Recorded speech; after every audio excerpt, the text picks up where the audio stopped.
Hey guys, we're back. We're doing the late, late show. I am dropping the link so you can jump on. I promise I'm not gonna go lunatic on you. I won't bite. And we can talk about watches. We can talk about the Royal Oak's 50th anniversary. We can talk about some of the new releases. Beat that dead horse. Except, of course, finally, we have some people who, in fact, already received their deliveries on the new Tudor releases.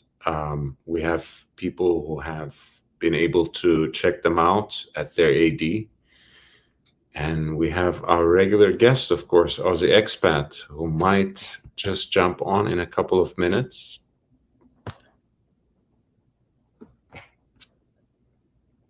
Hey, Polam, feel free to jump on. Or if you have any questions, any watch-related questions, I'll be happy to field them. It's nice to have you all. 49's fine. Aussie Expat.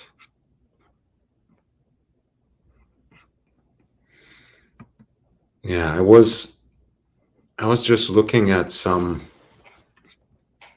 vintage. Well, not really vintage, I guess, but Vacheron Constantin from right around 2000s recently, and I've come across some interesting models actually, some of which I was familiar with before, some others that I have really seen and learned about for the first time. But in either case, this I think is still one brand that offers some real value from among the Holy Trinity, especially if you go for models that have been phased out already, that have perhaps not proven so popular over the years. There are a few interesting chronographs that I have seen that I wanted to share with you. So we can start with that and move from there.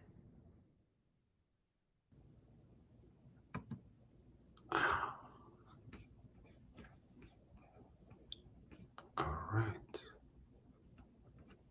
Okay, so the first example we have is right here. That's a great question for. Let me pull this up and I'll get back to you right away. Okay. 49's Fine asks, Lord, do you think this 16710 is a good, decent deal right now? Look, now that we have started seeing the effects of the war and recession on the Rolex market, I would say wait for the month.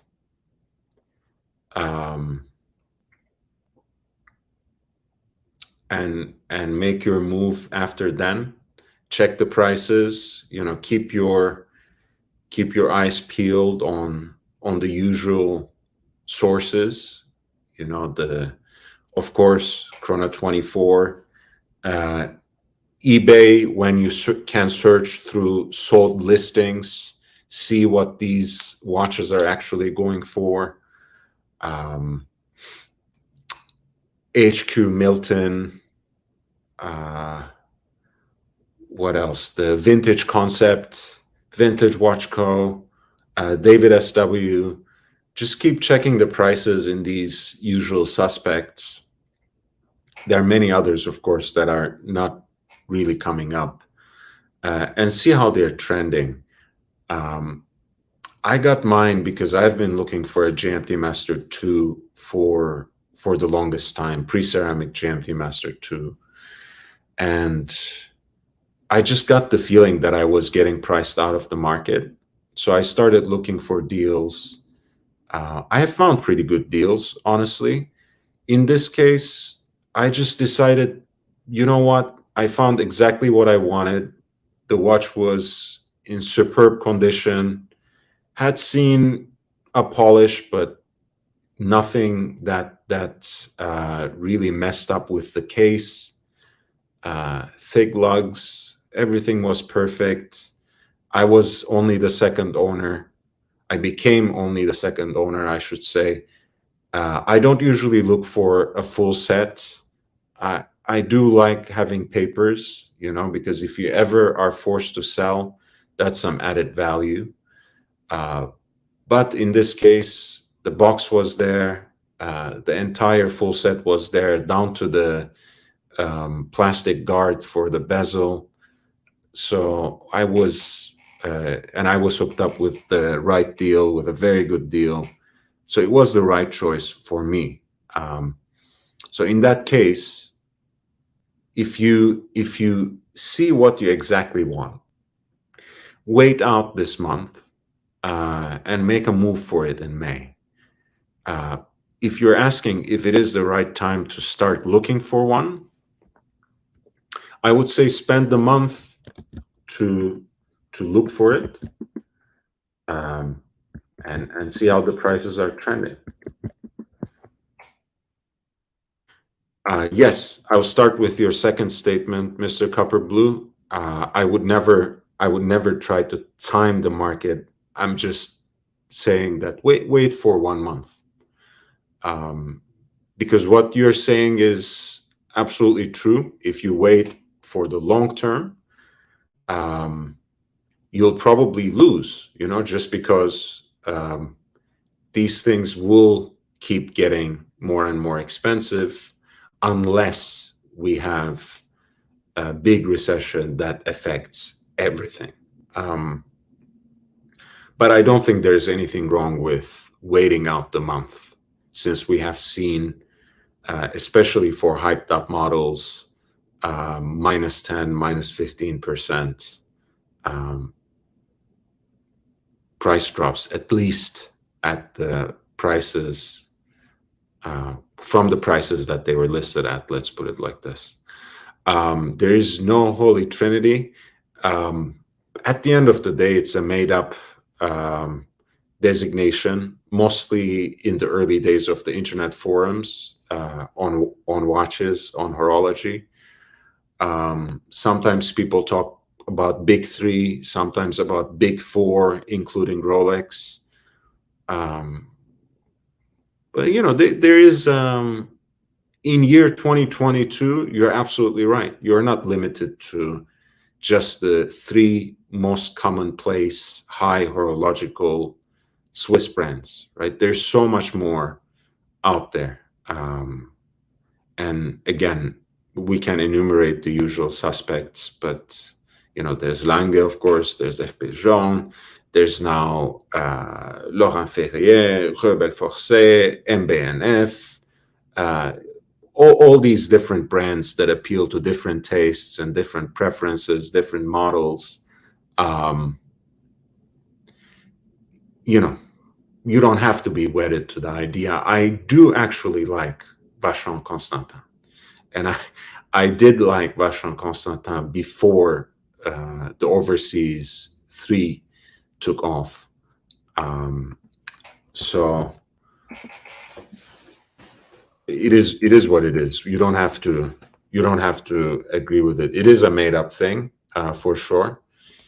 Um, but I think, yes, among those three names, Vacheron usually doesn't get the credit that it gets. This is still a sports watch they used to make. Um, you might think that you're looking at a Frank Muller watch because of the tonneau shaped case.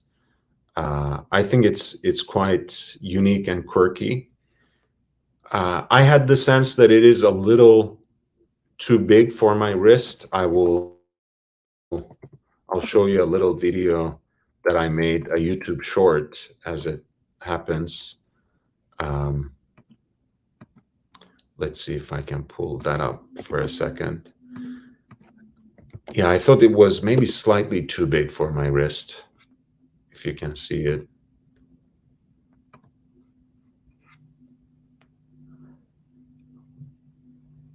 Or maybe just right. But in either case, I think if you actually like this particular shape, this particular tonneau shaped cases, if you like those, you know, Art Deco style Arabic numbers, the balance of the dial, which I think is just perfect in its, again, in its particular way.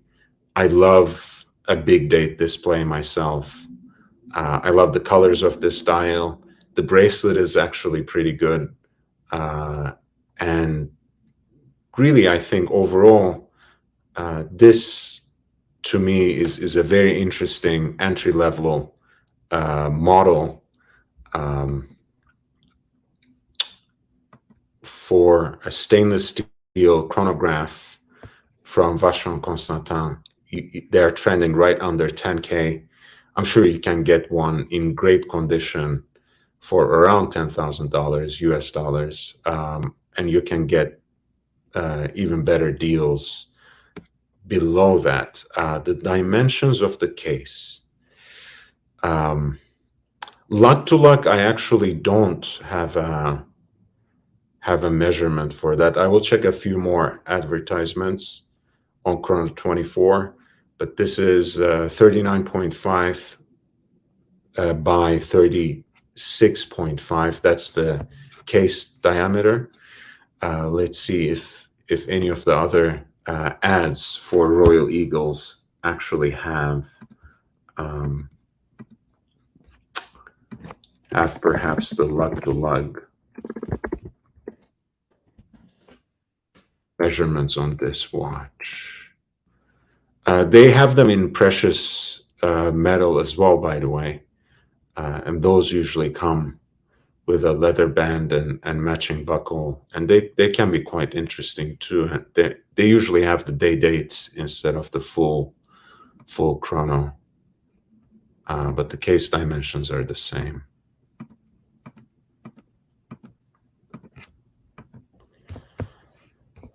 So looking quickly through this, let's see if they say anything about about the lug to lug.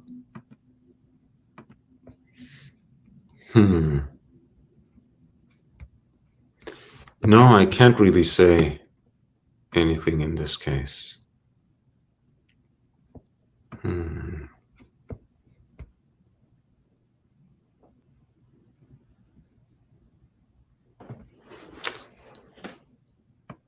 Maybe this is it.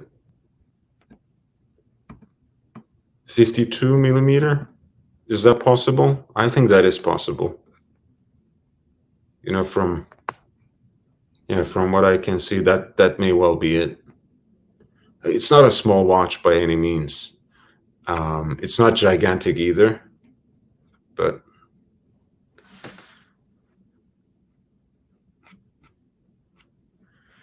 yeah, Sharazad, this is a great deal for again, stainless steel sports watch from Vacheron Constantin.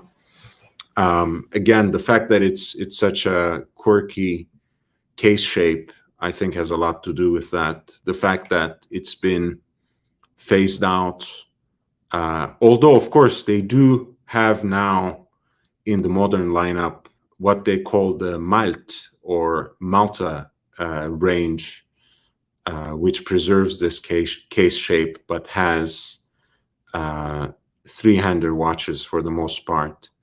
That is preserved, but this particular chronograph has been phased out. So it's still a great deal. Take your time, Ozzy. I'll be here for a little bit. So if you have the time to join, please come back. Bear Clooney, I upvoted. I will watch the rest tomorrow. Thank you so much, Bear. And guys, yes, if you are here, Please upvote and support the channel. And if you spread the word and help me reach 1,000 subscribers sooner than later, I would very much appreciate it. Chris Clue says, nice watch and great value. I completely agree. I think this is for the segment to which it appeals. Again, if it's a good fit for your wrist, if it's a good fit for you, and if you actually like it, this could present great value to a lot of us in the watch community. 49's Fine says, looks like it's 52.5 millimeters. Google. Thank you so much, 49's Fine. So that's the first watch I had in mind. The Royal Eagle, again, produced right around 2000s. Nice bracelet, great chronograph. The hands are loomed, and so are these little dots at 12, 3, 6, and 9 o'clock.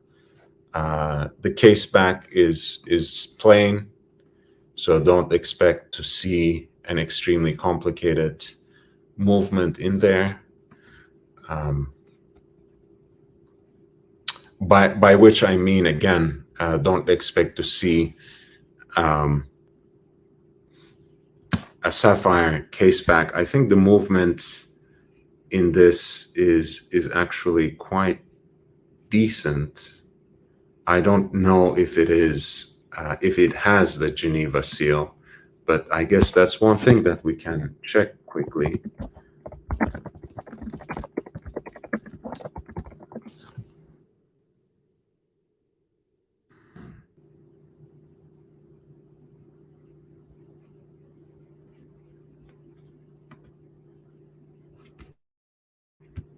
Let's see.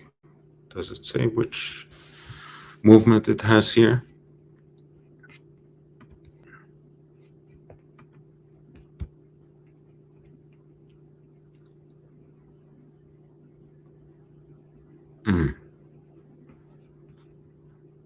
Yeah, that could be something interesting to look into.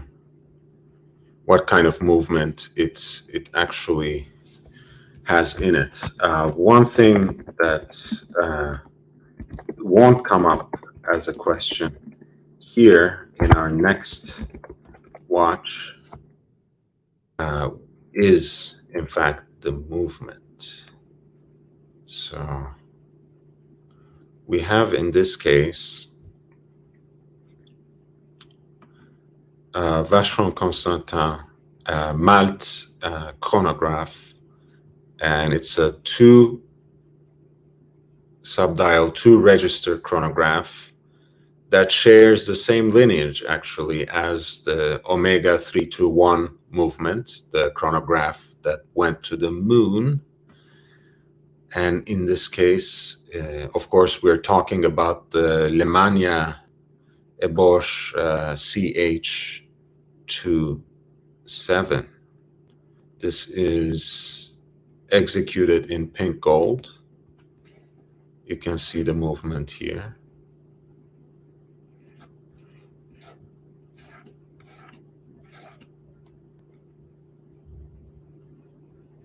And in this case, of course, you have a movement that's assembled and finished according to the standards of the Geneva seal.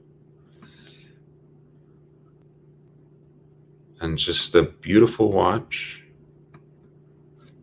full set, box and papers, as we like to say.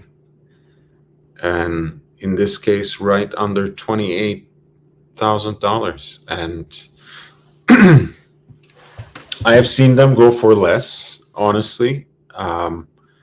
But in either case, this is a very intriguing value proposition.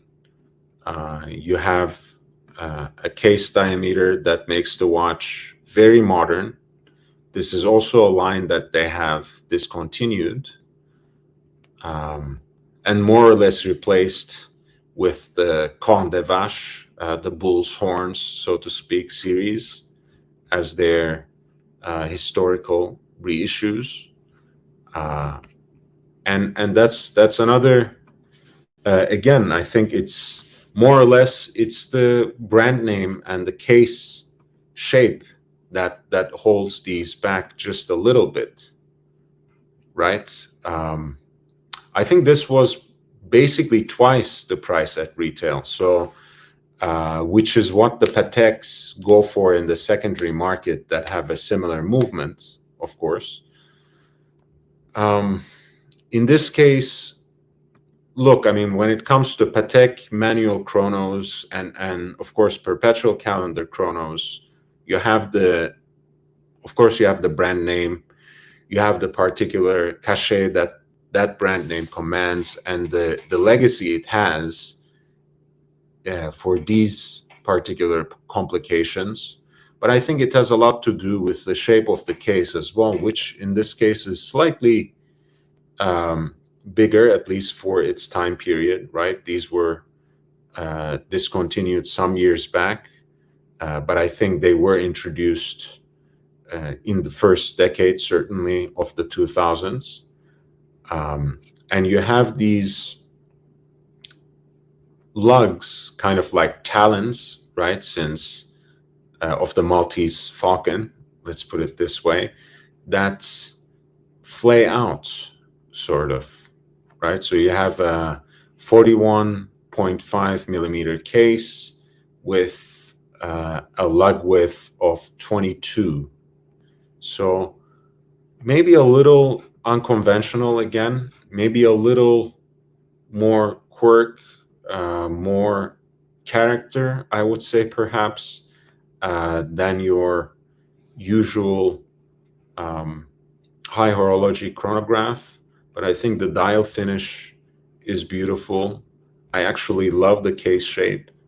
I think this looks great in pink gold, but there are also lots of examples that I've seen before in white gold, which just looks exquisite, if you ask me. A manual chrono like this that shares the same DNA, same movement lineage as the famous CH27.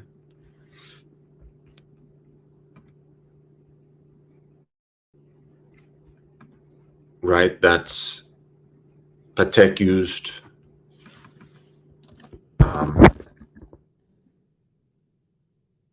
That Vacheron Constantin used, of course, and that was the base also for the Omega 321 movement as well. I just want to pull up actually the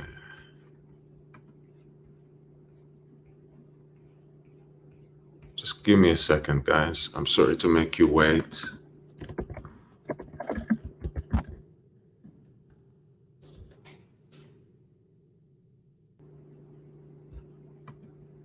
Yeah, I actually want to give you pull up what examples that share a similar movement from Patek.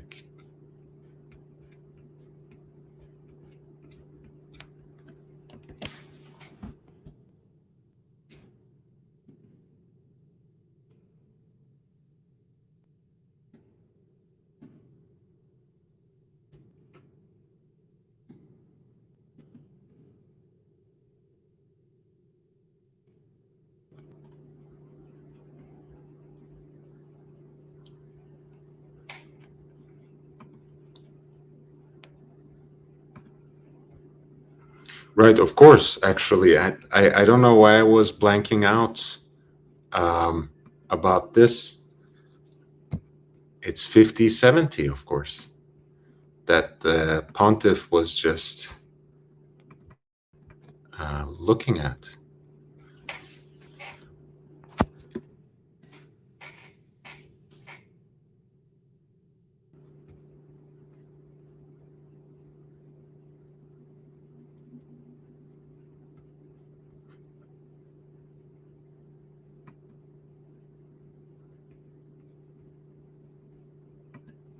He was looking at 5170, sorry. But yeah, I mean, look at that price. Again, you have something that's much more conventionally and traditionally designed.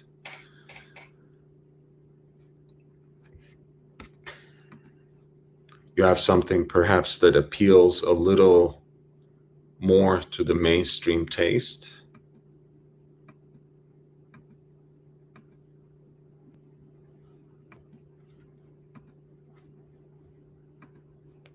And of course, you have something quite beautiful, but is it, unless, again, you're really particularly invested in owning a Patek, unless you're particularly smitten by this design, is it really worth it?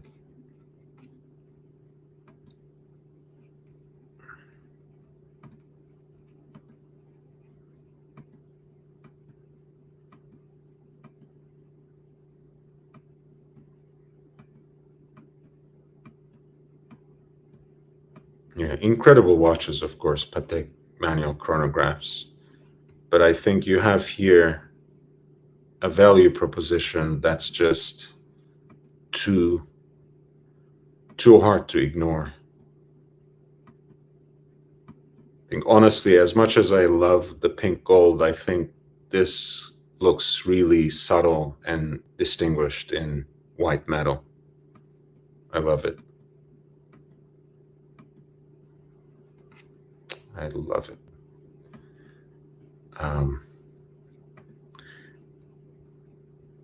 And another great value proposition is, of course, the perpetual calendar version of this watch in platinum or in yellow gold. If I'm not mistaken, this should be yellow gold. Yes, year 2003, right? Look at this watch.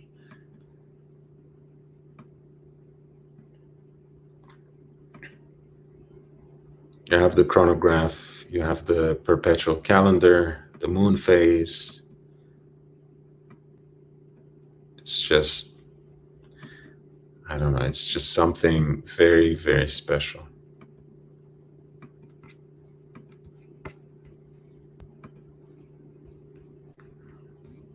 Just wanted to see something right here. Right, one thing I particularly love about this model is the hinged case back, the officer's case back that it has. So it closes like this, right? Kind of wish that it was not engraved with that, but it's just a brand name, so it's something that you can still play with. So the perpetual calendars have that hinged case back that's engraved Vacheron Constantin Genève. Look at how incredibly beautiful this movement is inside.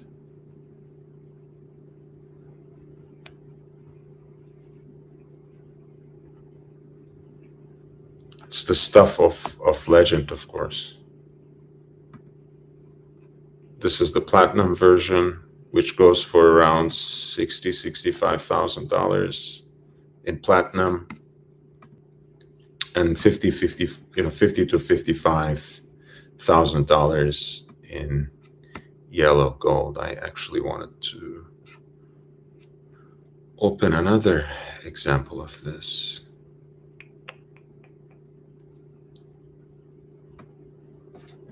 Maybe this.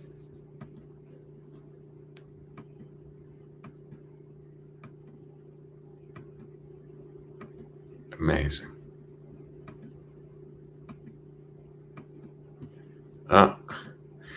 Not a fan of man jewelry beyond the watch, but hey,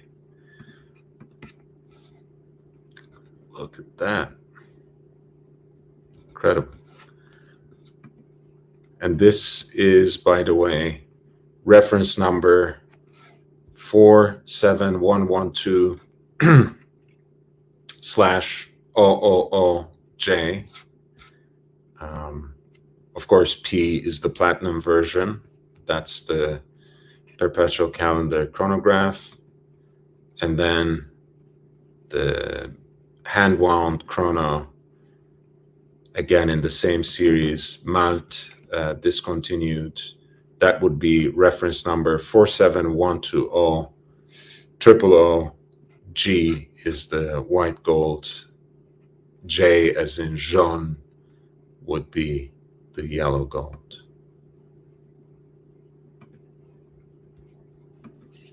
Joe.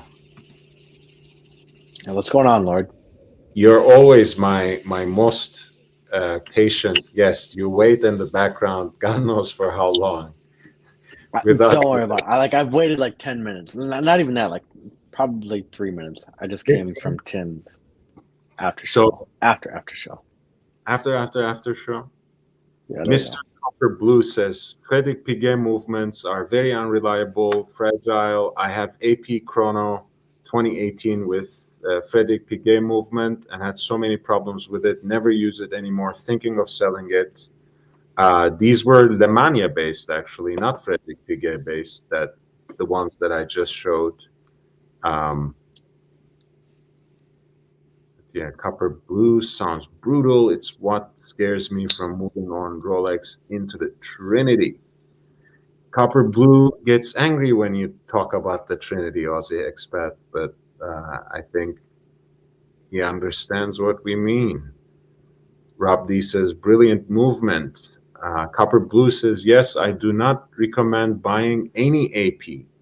I own 2 Royal Oaks, or as the French say, Royal Oak, and I had many problems with both of them. New Vacheron Constantin and Patek watches are fine, but don't buy any older ones.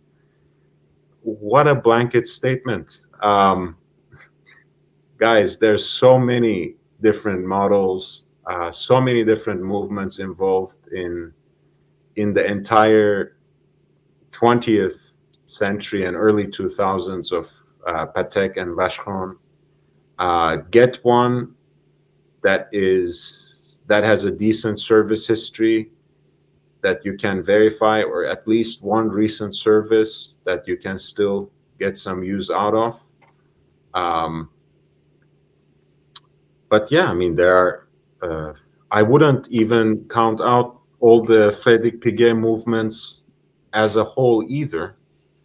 But then again, you know, what do I know? I did not have years and years or decades of ownership of these watches, so I will defer to your wisdom, Copper Blue, but I don't know. I know many vintage Patek and Vacheron Constantin owners.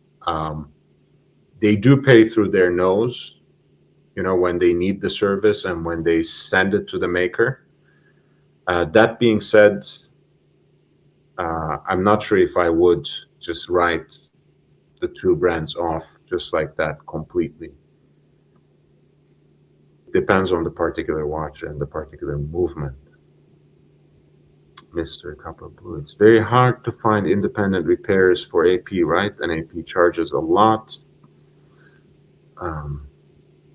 Rao says, Sharazad Rao says, I don't usually go for colored gold, but I like this watch in the yellow gold. Yeah, I think, like, you know, great complications kind of watches, like a manual wind chrono with the perpetual calendar. If you're not going to have that watch in yellow gold, what are you going to have in yellow gold, right, Mitch? Fair enough, I suppose. No, you want to go for your steel stunners. That's for sure, huh? Look, I mean, I won't deny that I've thought, throwing AP, Vacheron, and Patek around in the loophole. That's just my problem is I want to be able to, if I'm dropping 40, 50 grand on a watch, I want to be able to wear the fucking bloody thing, right? And I kind of result back to my current collection. So like my JL3 Verso, $6 grand watch. And I wear that maybe about 12 times a year if I'm lucky. So I kind of look back and say, well, if I'm wearing only a 6 grand watch 12 times a year, how often am I going to wear a 50, 70 grand watch per year? I want to be able to wear the damn thing as frequently as I can. And I just can't see it with a Vacheron Patek or maybe a Vacheron, but I can't see with an AP or a Patek Philippe. And I go back to Barkin Jack's statement when he was talking about his Audemars Piguet, his Grail watch, and he ended his video saying, never meet your heroes type thing. He said because this AP is ridiculously overpriced on the gray market. He said, which makes me not want to wear this watch in fear of scratching it, breaking it, whatever. He said, it's a beautiful watch, but he said, I just couldn't wear it just due to the fact of how expensive it is and how valuable it is on the gray market. And I feel like I'd be in the same boat as him. And I feel like a lot of us be in the same boat, regardless No, if it's a $100,000 watch or $5,000 watch.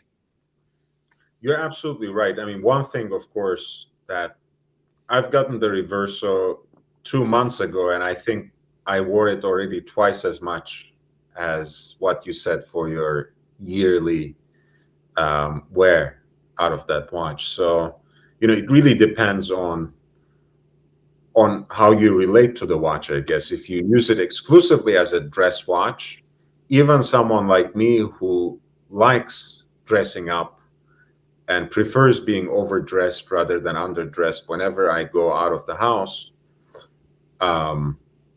I guess I would get a little more use of a dress watch than just one or two special occasions per year or every other month. On the other hand, of course, when it comes to dress pieces, especially, from Patek, from Audemars Piguet, from Vacheron Constantin, of course, you're not gonna turn any of them to your daily wear for all sorts of reasons, right? They're just not as robust. They just don't. They're not made for that. Not only aesthetically, but in terms of build too, for sure.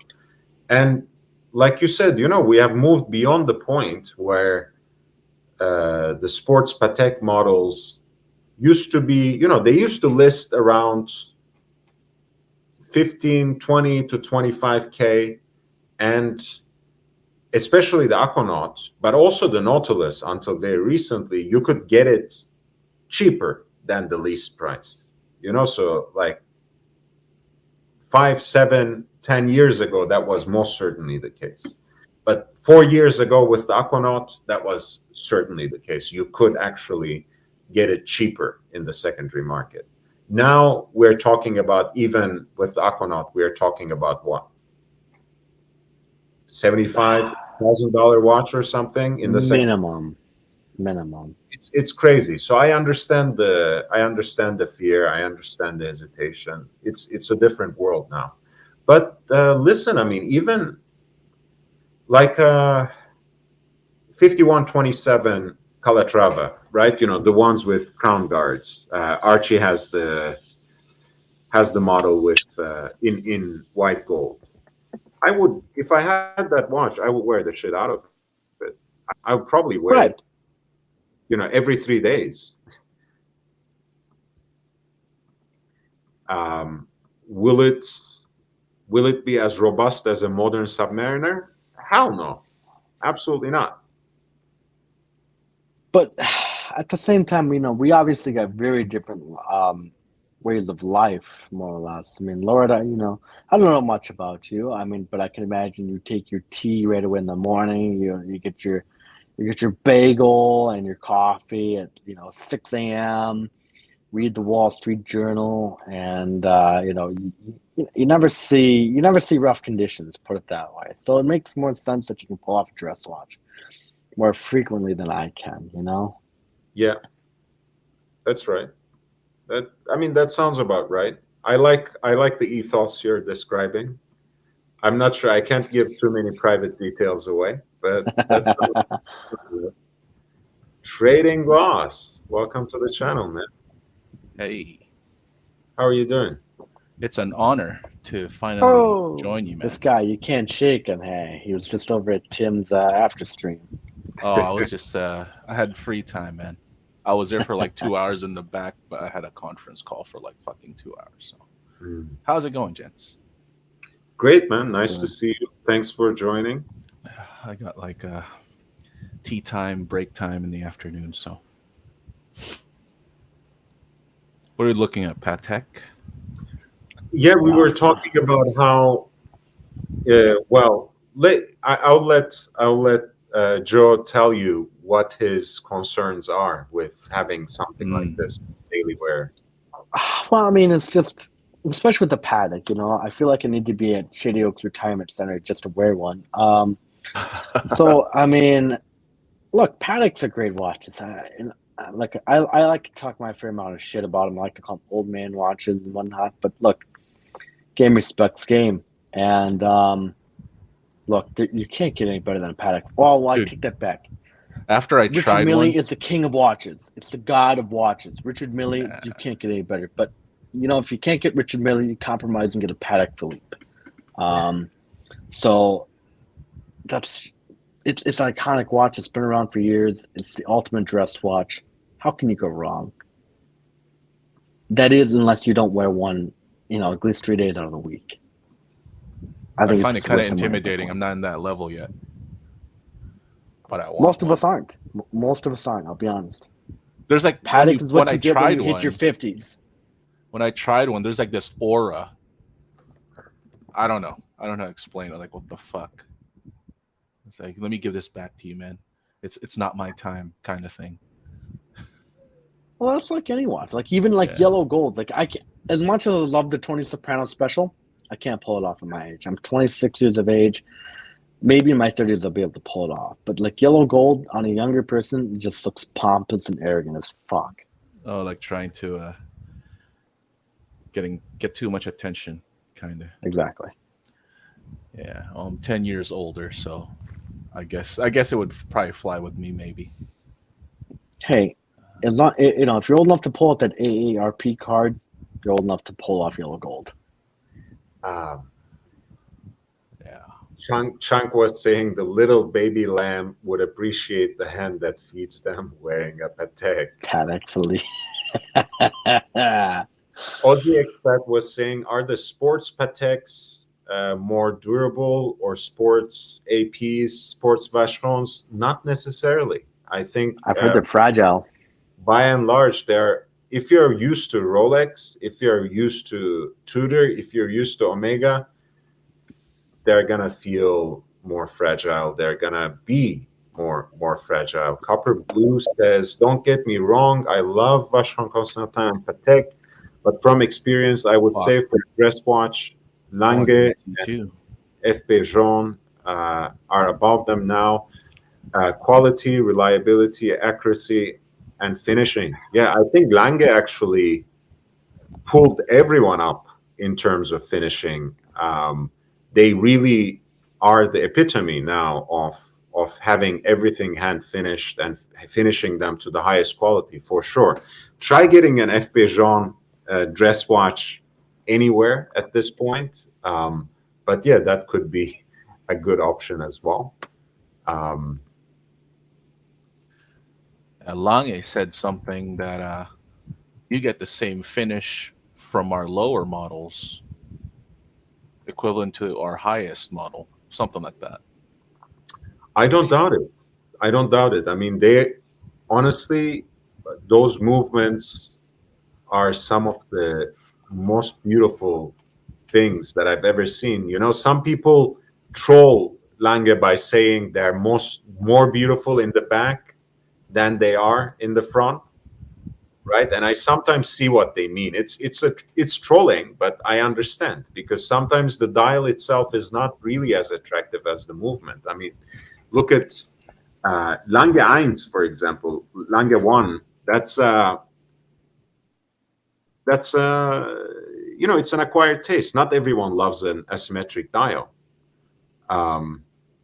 But I don't think any watch geek would, talk shit about their movement. But it brings up an interesting point that can kind of sway us off the beaten path. Should your entry level be a good representation of the rest of your line, or should it be lackluster? Because I've heard Lange does. I mean, an entry level Lange is just the tip of the iceberg. It's just for the average punter, it's top of the line, but for them, it's just minuscule. It's them being lazy. But when you get into the higher end Langes, it's a completely different ball game. Mm.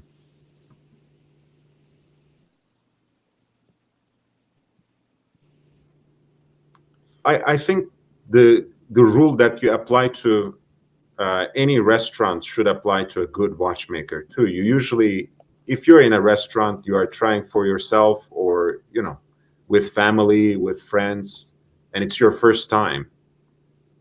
What do you order? Do you order the most expensive thing on the menu, or do you order the simplest dish to have an idea about?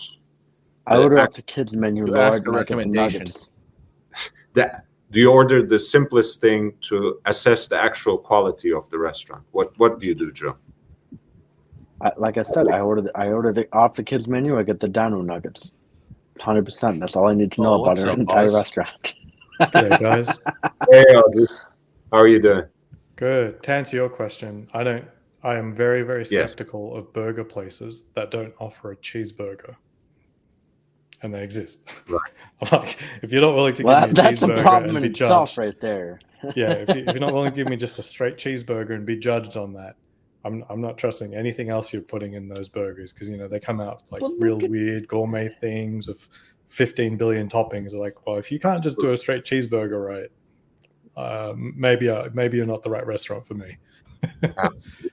But look, I get a lot of shit for shitting all over a fucking Seiko. Excuse me. Oh yeah, quote-unquote. Grand Seiko. Grand shitter. Seiko. But look, I think their entry level model is fucking dog shit. And if their entry level, I'd rather get a top end that regular pretty much tells me Seiko. everything I need to know about the brand. I'll Everything I need take to know a about the brand. I'll take a top end regular Seiko, man. I feel like if you own a Seiko Passage, you own a Grand Seiko. Hate me if you want, but I feel like that's basically that in a nutshell. Chunk has a question for us that will take us to our favorite gray market dealer. Yeah. Who do I recommend? Who do I recommend? Who do I recommend? Overpay for your wristwatches? Who do I recommend? Overpay for your wristwatches? David SW. David SW. David SW. Actually, they have very good pricing on this one. Box, papers, dual face. Is this the Grand Taille? Yes, it's large size. Decent pricing, honestly. Look, I have said this over and over again. I actually don't like the dual face expression of the reverso. I know some people will hate me for this, but I feel like for the second face, it seems they're always trying too hard to distinguish it from the first one, and it looks like dog shit. With all due respect, but if you actually like that, it's a great concept for a travel time watch. I like the older models a little better, actually. Let me see. This is not the first place that you look for secondary watches, but I think the Real at some point on their website had a dual face that was priced just right. There you go, the ultra thin version, around the same price. I think this actually looks better on both faces. This is the white face on the main, and this is the second face. I mean, you can see how little they know about watches because they put this image upside down for the second face, but you can kind of see it.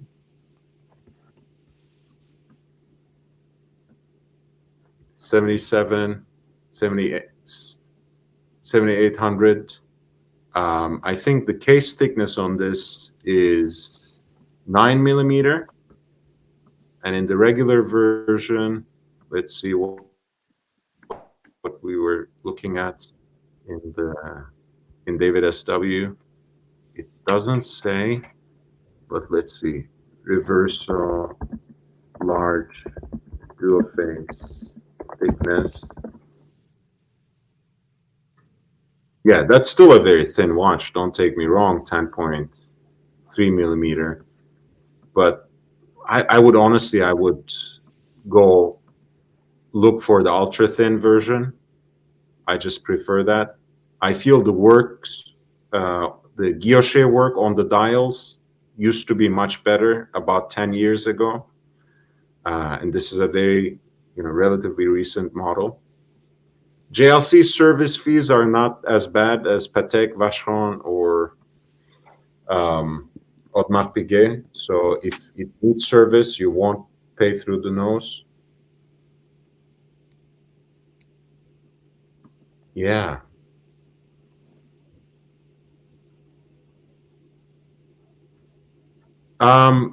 Chunk, that's the large is the new interpretation of what used to be called Grand Taille. So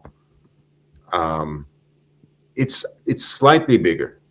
The large is slightly bigger than the Grand Taille. I can't give you the exact measurements right now, but it would look good on your wrist. It looks fine on mine, and my wrist is maybe 6.5, maybe a little smaller than that. In fact, I think any larger, the Reverso, I think might look a little weird. In fact, to me, please. Copper blue of the Reverso. Yes, you have a lot of fans here, at least between Joe and me. I mean, yeah, I like the Reverso. Not nearly as much as you, Lord, probably, because you wear yours a lot more frequently than I do, but I like it nonetheless. Just getting some water.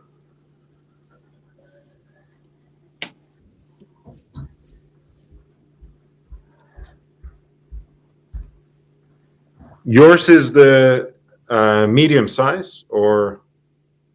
Yes, yeah. Although, I mean, you could argue it's the lady size, but it's the only size that'll actually fucking fit me. Like, I mean, like I said, I can pull off the large lug to lug. I mean, it borderlines it really close, but it's the thickness that undermines me. It's like it just looks like a literal brick hanging off my wrist. It's just the way it is. Yeah, I mean, look, I know you say it in jest when you say lady size, but that's one of the great things about some of these watches. Same thing with the Santos. Same thing with Tank. Same thing with the Reverso. When you get the dimensions and proportions right, it's a unisex watch. Yeah, but with the Santos, you gotta have like 7.5 and up to pull off the large. I mean, if Bear can't pull it off, like I know some guys who got a 7.5-inch wrist, and they can't pull off the large Santos. Like they said, like it's just too damn big. Like you gotta be like Michael Snake or plastic. You gotta have like tree trunks for a wrist. Even then, like they don't like guys like that. Just don't like the Santos and large. It's bizarre. Right. Maybe do you think they should have a size between medium and large? Is that what you're implying in a way? Well, they do. They technically, from my understanding, they have large. Well, they have small, medium, large, and extra large. So they got all their sizes kind of put together. Yeah, guys, I wanted to. I just like to always remind Ozzy that I've got the men's size Explorer. The mistake, the abortion. Ozzy, I also I want to remind Joe of how inclusive Cartier is as a brand. On another stream today, someone said the Cartier Santos doesn't have the hidden Cartier logo on it. Now, I don't know if they misspoke, but the white one definitely does have the Cartier on the 8. Oh, I think they were. It was on Tim's stream, and it was Brian. he was talking about he was talking about a specific model. I don't Blue? remember which one because Probably. yeah, you have, okay. do you have that one? No, I don't have one. I'm maybe looking at getting a large this year. The medium is too lady size, Big Meech. It's too small. But yeah, I mean, you see, it's again, they have something for everyone. Cartier, I appreciate that.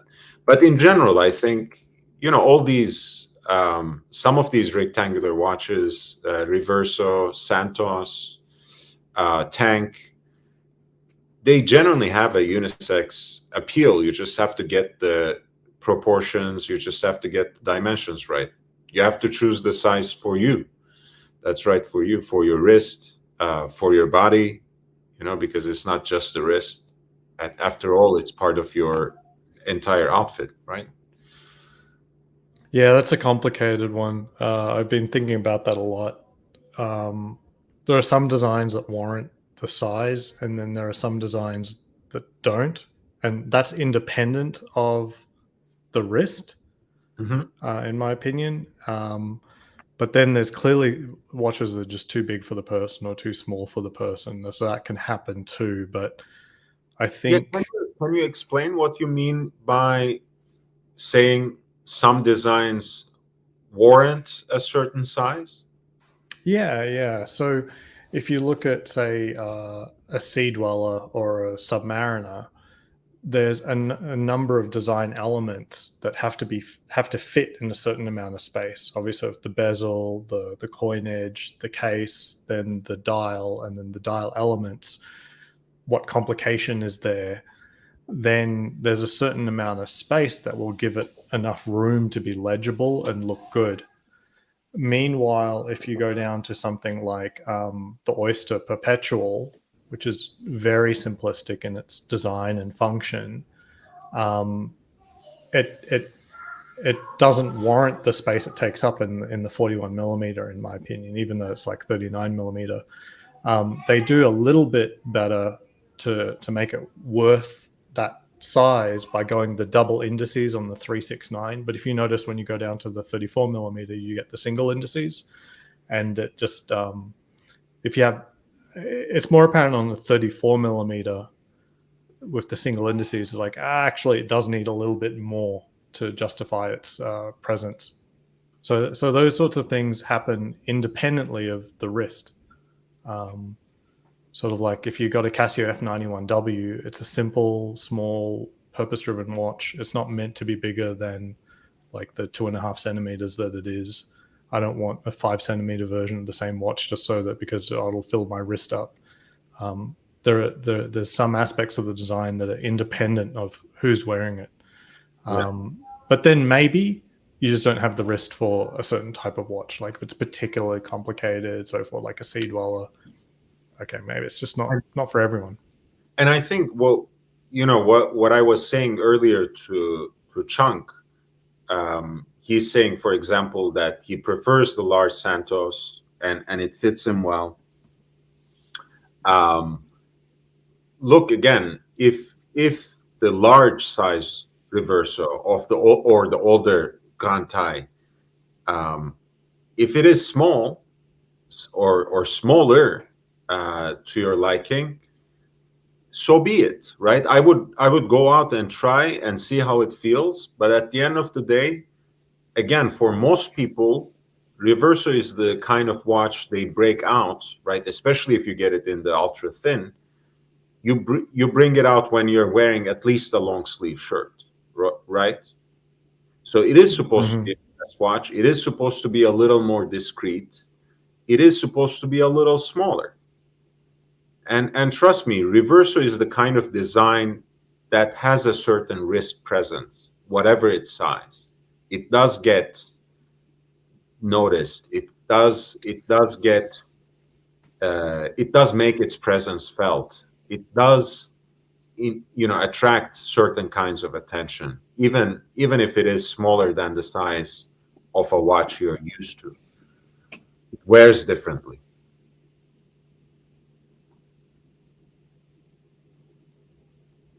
Out of curiosity, Lord, should I buy the green? Should I buy the Riddler Seamaster, or should I buy the OG Seamaster that I walked in with?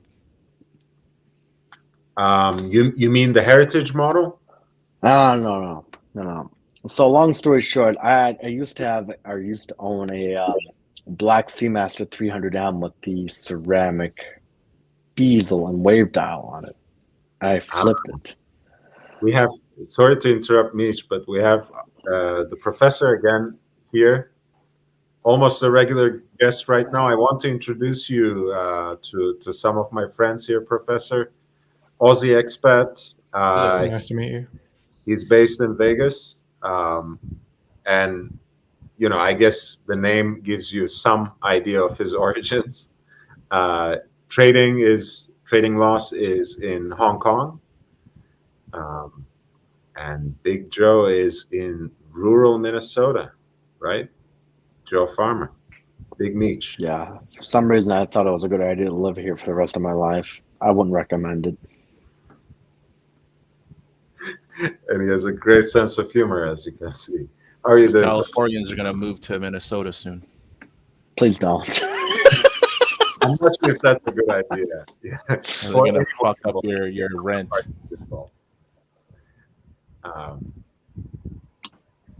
Yes, so Professor, maybe you can also offer some insight. Joe was asking about two different Seamasters. Should he wait for the new? Oops, Oh, he's gone again.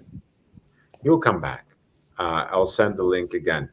So which Black Seamaster you were talking about? So I had it's funny actually because the Amiga community dubs it the sedan. So it's the black dial ceramic with the black bezels. So it's just all black configuration. Was this one didn't have the wave dial? Is that right? No, it has the wave dial. Yep, it has the wave dial. And I tried, like I told Tim, I tried to buy back my original one.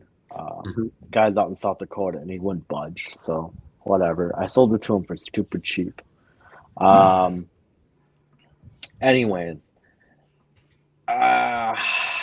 look, the only reason I want it back is just due to sentimental value. Honestly, it's way too big for me. The bracelet is jingly jangly. It's made in China. China, as Donald Trump would say.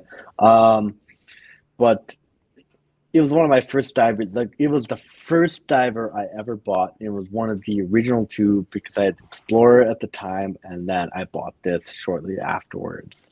And both the Explorer and the Seamaster went out to South Dakota with me and my dad. Like, I mean, it's just good vibes from that watch. It was a great beater. I mean, fuck. I remember one time I tried to change the strap on it, and I dropped it face first on concrete. This motherfucker didn't even care. It just took the beating and kept on ticking.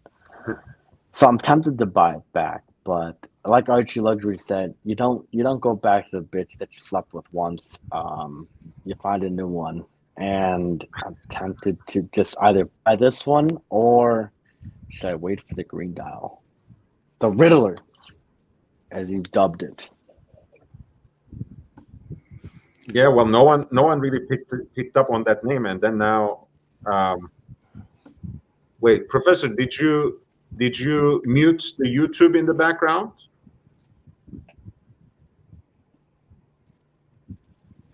Because I think you are fine. Do you wanna try speaking? Hello. Yes. Hello. Hi, we can hear you. Can you hear us? Okay. Now I can hear you. Okay. Excellent. Hello, everyone. Hello. Hey. Nice to meet you. Yes, I can hear you. So very nice. So Joe is trying to see if he wants to buy back his older black dial Seamaster Professional, or should he wait for the green dial that they just introduced? One thing I Uh, should include, Lord, it's yeah. very important information. I can buy either one of the Seamasters for $5,200 out the door. Okay. Why? So 10% Because you can off. get a 10% off. discount. Okay. Yeah. I'm like Archie Luxury. I'm cheap as fuck. I want discounts. I want man. discounts. Archie taught us a lot. You don't know how much that guy saved me over the years. Exactly. I never paid. I retail, used to man. believe in TPG, but you know what? Fuck As soon as I TPG. got into Archie's channel, I started Guy's a dropping dog. shitters. I don't want to be embarrassed. I don't want to buy tutors. That's garbage. Ah. It's cheap garbage. Tutors or Seikos only, man. Seiko shitters for the win. What do you think, Professor? Just kidding. Rolex and Seikos. Oh, we lost Professor again. He'll be back. Do you really hate tutors, Big Meech? No, I really don't. Actually, I hate fucking Grand Seiko. So They shouldn't have a grand in front of the Grand Seiko. They're like when, trying when to. It's Professor just a comes back, fucking I'd Seiko love to- rebranded. That's all it is. Fuck me, Dad.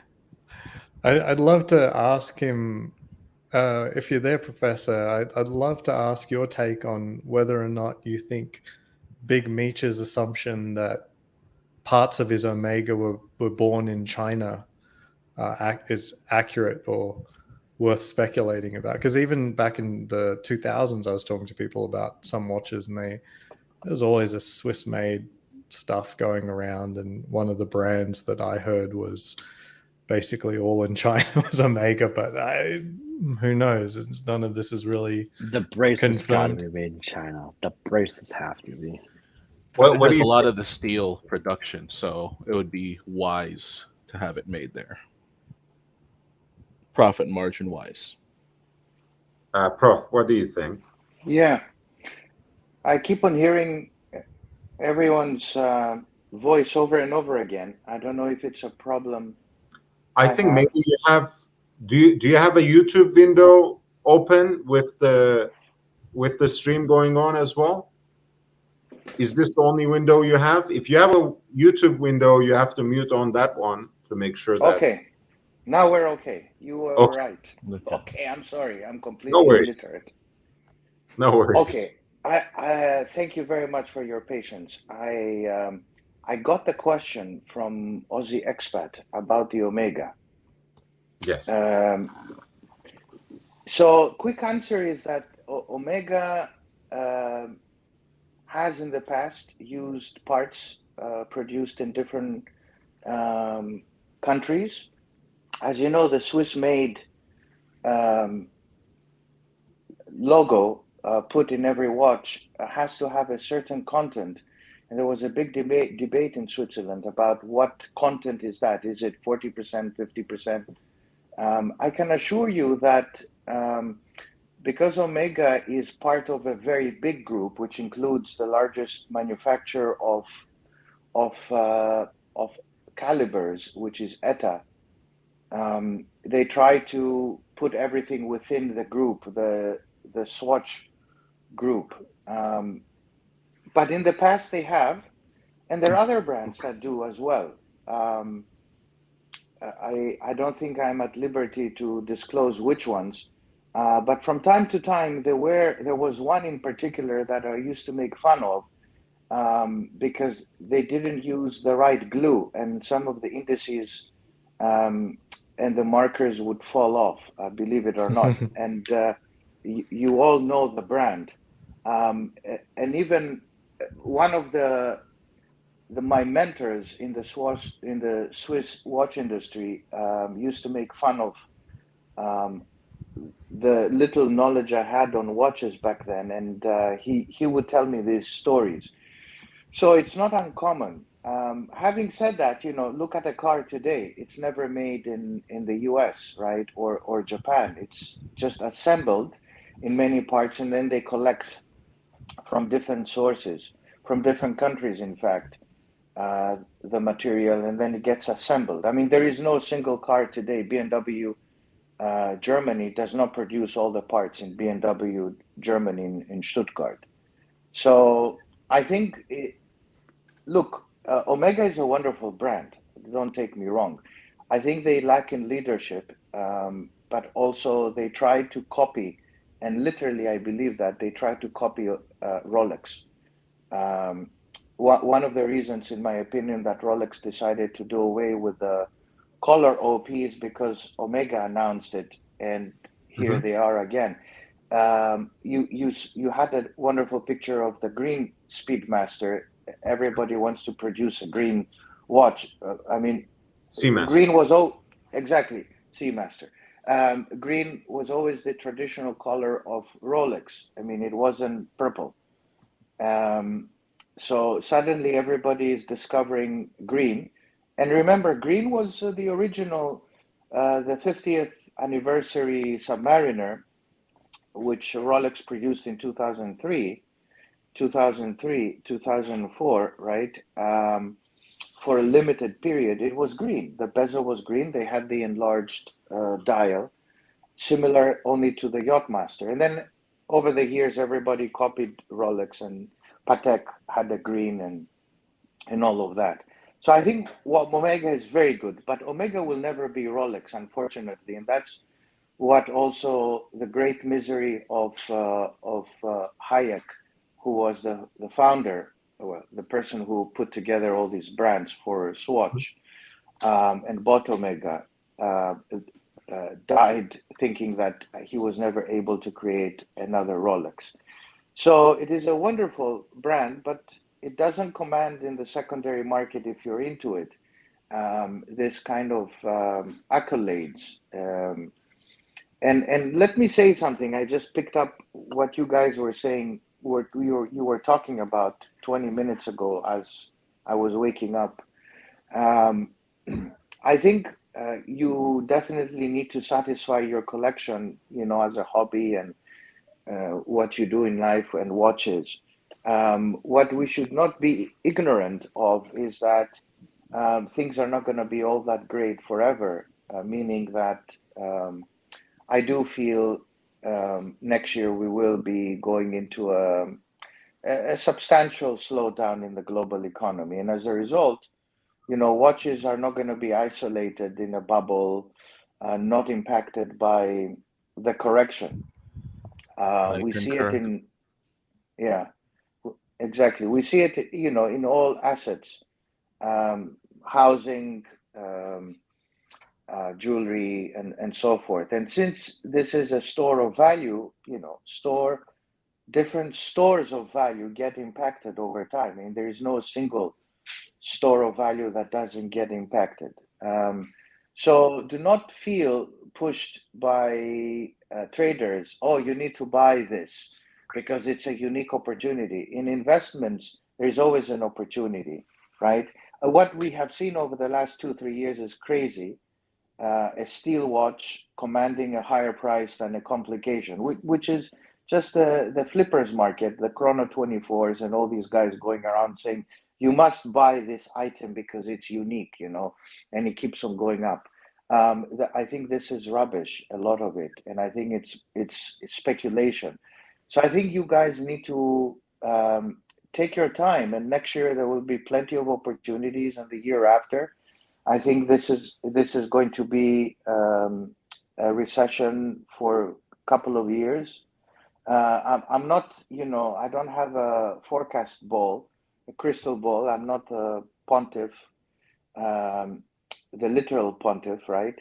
But not Archie, the pontiff. So I don't know when we're going to go into that and when we're going to get out of it. But it seems that things are slowing down quickly, and watches are going to be impacted. They're not going to go, Daytona is not going to go at 100,000, and it's not going to stay at this ridiculous price of whatever, $50,000-$40,000. It will go down. Now, if you buy a watch in retail, you're fine. You only win at retail. Exactly. Like, if I may interject, Hong Kong, you see that Daytonas in the US, I think they're going for 50, 53. They're not selling for that.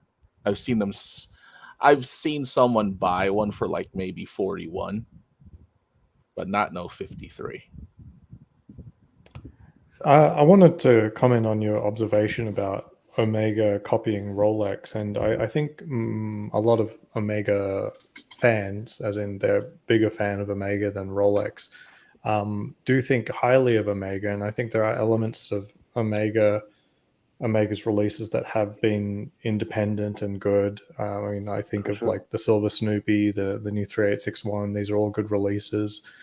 But I think all of the new releases sort of take that step back and sort of tell everyone, hey, we don't think our brand is as good as you think our brand is, as in their own customers, when they release things like the Aquaterras that bear some resemblance. And going to Meech's decision here, I would not touch the green SMP for the sole fact that I would always be wondering if I was settling for this instead of getting a Hulk.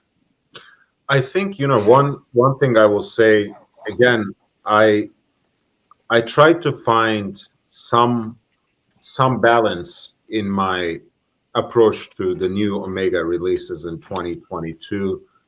I was also disappointed because I might not have any Omegas in my collection, not now at any rate. But I have been an Omega fan for the longest time.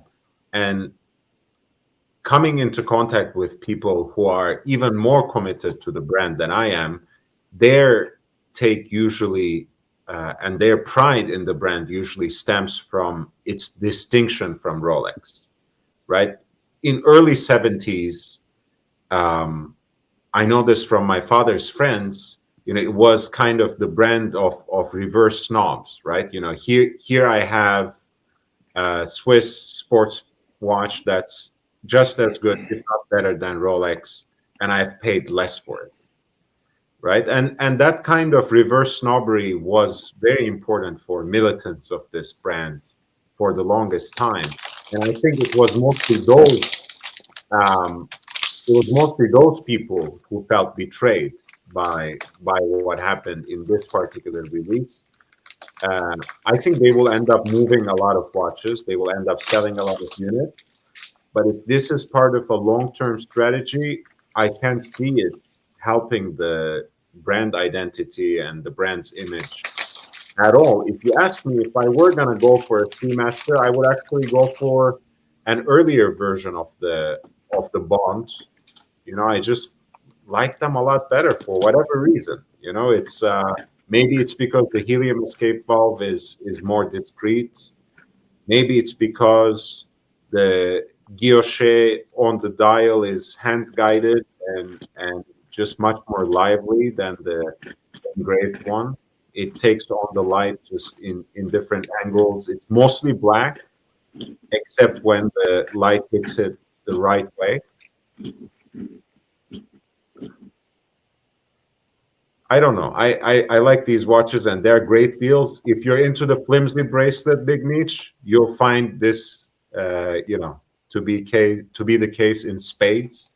Wait, Lord, I thought you hated this version. No, I love this version. I prefer this one too. Oh, correct me if I'm wrong, but doesn't Fiedler SA make Rolex hands? What is about that? Sorry, Rolex outsources their hands to another Swiss company.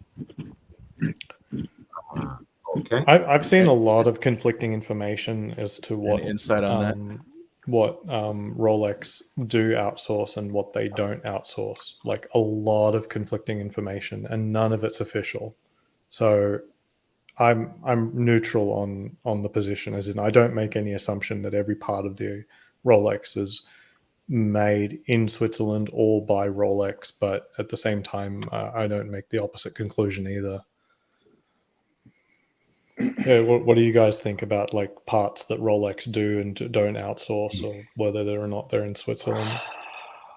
All I'd say is Rolex can do no wrong. They're king. They're better than Patek Philippe.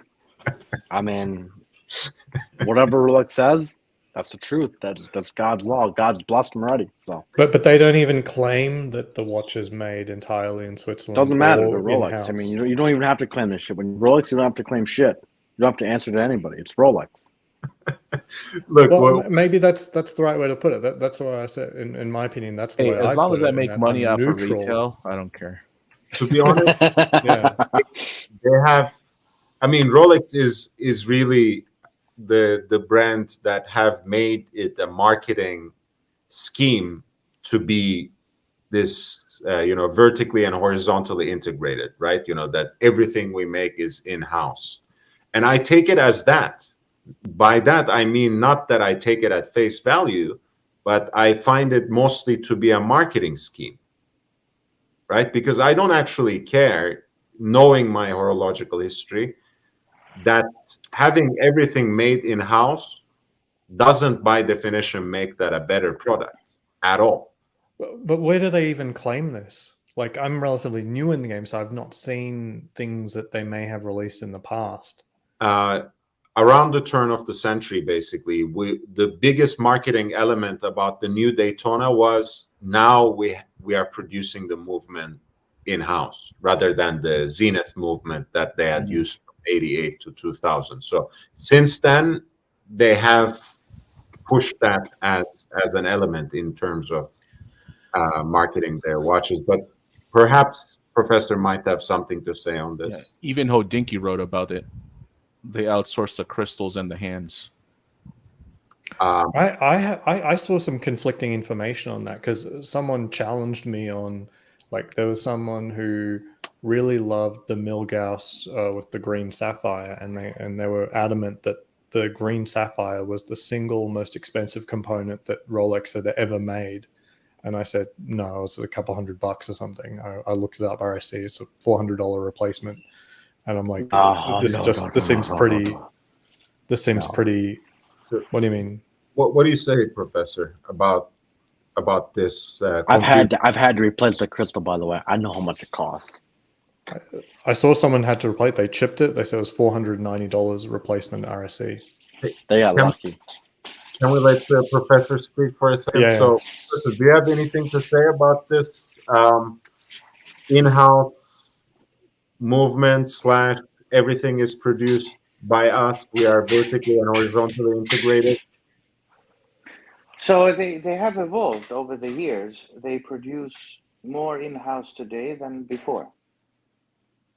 But I think very few of them actually produce in-house of the top 20 watchmakers, including the very top expensive ones. It's impossible. Some of them do not have the economies of scale, and some of them do not produce the required components. They just cannot. In the case of Rolex, they have evolved over the years and they produce a lot in-house, but there are certain components that cannot be produced in-house. 30 years ago, a lot of the majority of the crowns were not produced by Rolex. The majority of the markers were not produced by Rolex. The majority of the luminescence that goes into the markers was not produced by Rolex. But at the end of the day, the person who buys the watch does not have to know, nor does he care, because he will she buy the watch once again.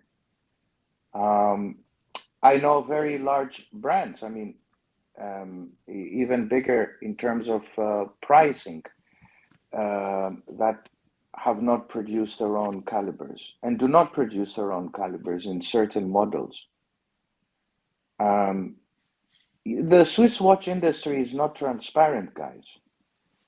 They're not going to tell Swiss you. banking. Yep. Well, Swiss banking is now transparent by force due to the U.S. Treasury. Once they, put these hefty fines on all of the Swiss banks, they had to release the 3,000 or so names that were evading taxes, and they were all multimillionaires. And so if nobody forces them, and nobody is forcing them, people are still buying crazy amounts. They produce 18 million watches every year. We're only talking about the 1.3 million. they're producing, quite a lot of watches, and nobody's forcing them about, where is this crown produced, and is the clasp, the inside of the clasp, the screws, where are they manufactured? They're not manufactured. They cannot be manufactured. So, if the market doesn't steer towards the way of transparency, I mean, here they cannot even change this issue about the flippers. I mean, flipping can be addressed, right? You only buy it from the boutique. You have the application, and you put a down payment for the entire watch, and in return, the manufacturer will tell you when you get your watch. It can be in a year's time. They don't want to do that, right? So they can't fix the flipping issue. Yep, in I'm in guilty. some So some terms. No, at least no, I'm it's honest. not. It's not. I mean, at least you say it, but it doesn't matter. I mean, they don't want to fix it. They claim that, oh, we don't want to see people buying the watch and selling it. Well, I mean, if you produce 1 million watches, you'll end up having 30% of them doing it anyway. I mean, how can you control 1 million watches? You So- cannot. Quick question. Trading, you wanted me to pull up this Seiko. I think Yeah. Nightcrawler is also asking you in the chat to share your thoughts on it. Oh, it says solar. I Mhm. flipped one. I'm trying to get another one, and I regret flipping the first one. You get like 100% return on that. Okay. But yeah, it's like a 6-month power reserve. 15 beautiful Grand seconds a Seiko. month. Yeah, it's a mid-tier Seiko. Same So- difference. Same difference. Yeah, but it's So going. Mhm. Sorry, go ahead. I'll go on. I was going to go back to the Rolex thing. Sure. So Big Meech, when Professor, you said something along the lines that maybe the crystal is not made by Rolex, and that would make a lot of sense to me that was outsourced. That was my assumption as well. I did a little bit of digging on that green sapphire, and I figured even if they made that green sapphire, it was exclusive to Milgauss, first time, whatever, it could have still been outsourced. However, doing a little bit of digging, as best as I can tell, it wasn't outsourced, but none of this is official info. Big Meech, do you have what the replacement cost is of that sapphire? Because I found another report. Some guy said £2,000 for a replacement, but it also $1,500 is what dial it cost and me to replace the crystal. 1,500. Wow. So that's like 6 to 8x more than any other crystal. That's remarkable. Correct. Was it just did that include the service, or was that just the price for So long story short, here with the Milgauss, look, I mean, this is technically my 100% beater now. I've dumped more money into this fucking thing than I care to admit. But long story short, I was in the sheep barn, and I was helping out a ewe who got her head stuck in a fence. And just as I pulled it out, one of the rams decided to challenge me, and I was on my, I was in a crouch position, and I braced myself for the impact. And the box stall was right next to me. So when the ram hit me, I braced up my forearm like this, and I slammed up against a wooden box stall, which smashed the crystal and knocked the hands out. So when I took it in for service, they replaced the hands, they replaced the dial, and they replaced the crystal itself. The crystal was the most expensive thing. As a matter of fact, the service was about $750. They give that to me for free. Because the crystal is so goddamn expensive. They were making more money off the crystal than they would off the service. So they just warranted the service, gave me the hands for like, what was it, like $200, give or take. All the money was in the fucking crystal, honestly. That's what it was. By the way, Professor, since you are just familiarizing yourself with the characters and some of this is theatrical, in Joe's case, this is all true. This is his life. Yeah, He's not making true me up. statement. Yeah, no, that is a true statement, and it took 5 months, give or take, to get it back from service. Yeah, interesting. That's what it was for me though. $1,500. I mean, if they roll, I mean, if somebody got it cheaper, more power to them. Who knows? As far as I know, you can't really repair the crystal like anything else. It's just as soon as you fuck up your crystal, you gotta get a new one. Mhm. I look, having been in the vintage market for quite some time now, the dial is called the face of the watch in English for a reason, right? And in the vintage market, the dial is the most important thing of the watch, the most important component. It's like, people obsess about cases, and that's true. You want to get the best example that you can afford. You want to get something in the best condition that you can afford. But at the end of the day, the dial is like the actual painting, and everything else is like the frame when it comes to an older watch. So you want the crystal in the best condition and perfectly sealed, because that's what protects the dial of the watch, right? You don't have a nice crystal that's not cracked. That's you have a crystal that's cracked. You have a crystal that's broken. That means dust will get in. That means humidity will get in. That means water will get in. You'll ruin the entire watch. So you have to, if the crystal gets cracked, you have to change it anyways. So there's no way around it, whatever crystal it is. Well, you got a dial replacement anyway. Yeah, I mean, over the long term, that's the only solution. That's why I don't resent people who sometimes even have changed, into sapphire crystal for a vintage watch. You can always find the crystal, right? You haven't screwed up the dial. More power to you. It's quite all right. So, I mean, Lord, in a way, my Milgauss is more aftermarket than it is original. So the bezel no, not the bezel. The dial was replaced. The hands were replaced because the hands got knocked out, and the crystals are service style. So this watch is fucked. Honestly, if I were to try to resell it, I'd be lucky to scrape up $5,000 for it. Honestly. no, I don't think so. I think you would still get good value out of it. Yeah, you But, enjoyed the watch. that's a beautiful watch. That's a beautiful watch. I love Milgauss, actually, especially. Well, hence why I want to get an Omega, because if that would have been an Omega, I wouldn't have given two shits. I probably would have just turned around and bought another one, to be honest. But that's beside the point, But it's that there is a good point in there, and that is that the watches being of a certain value is important for its longevity, because if it's not valuable enough, eventually it's going to hit a service that is not worth its value 100%. and so forth. So Look, the I don't watches judge that are the in the guys 2000 who, range, right? I don't judge the guys who want to service their $500 watches, because you know what? Those guys, more or less, that's a sentimental value. I get it 100%.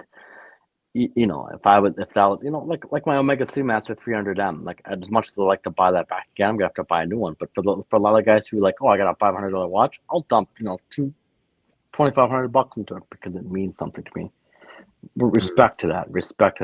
If you're gonna dump that much money into it, but like Ozzy said, a lot of these watches, $50, $700, you just throw them away at the end of the day. If you get into rough conditions, if they don't mean anything to you, throw them away.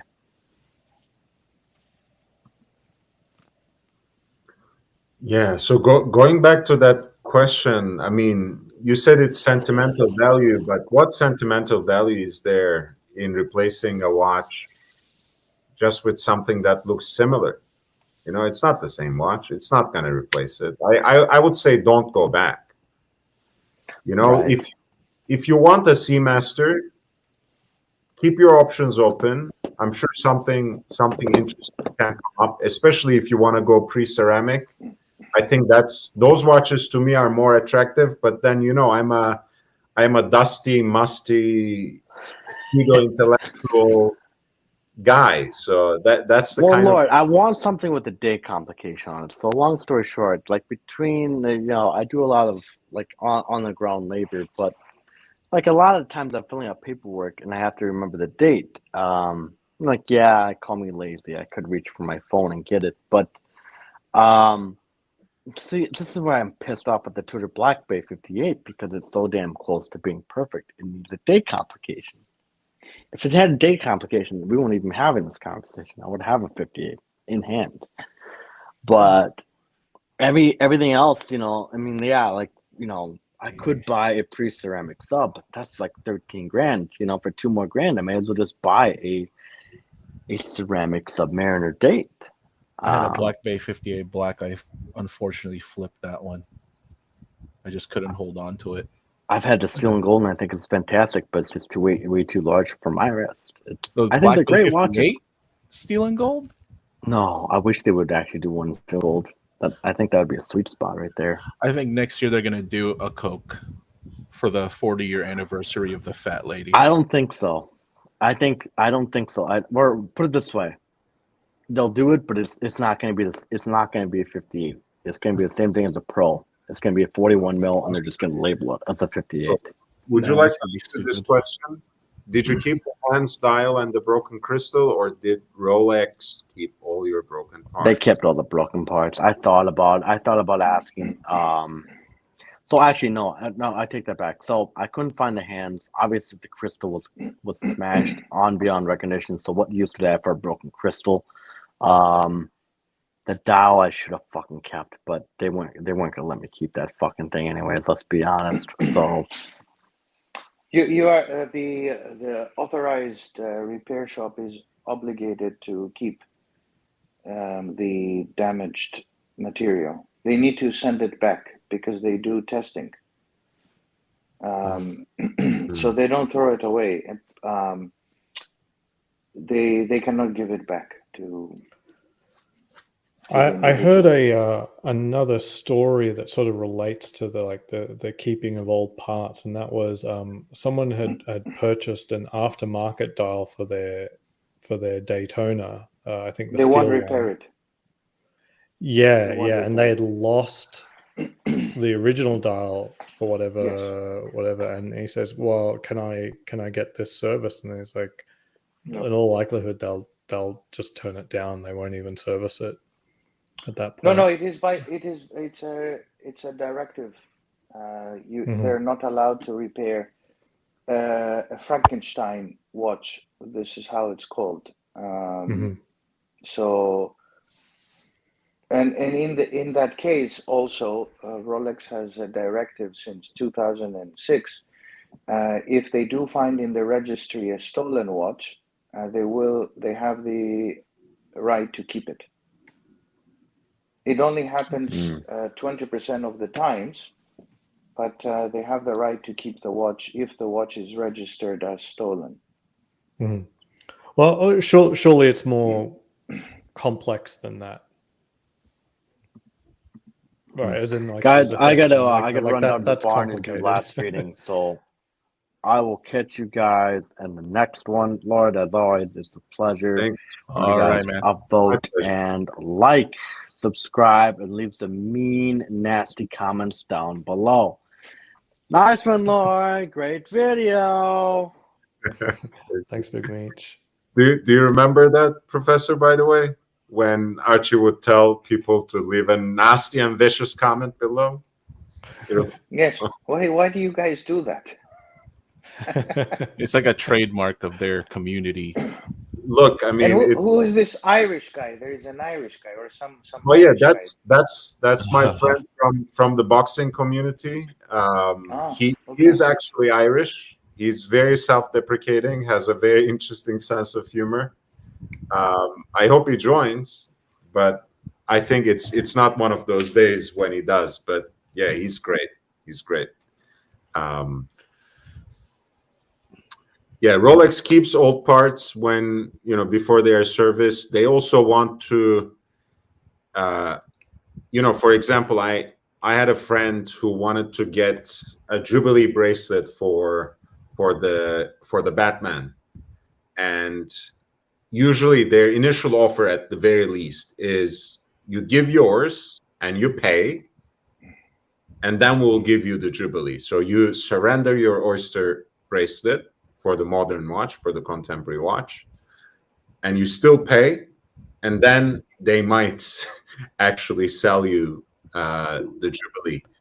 So that's why we are, like, in the vintage community, if you deal with the Rolex Service Center, you basically have to play their game.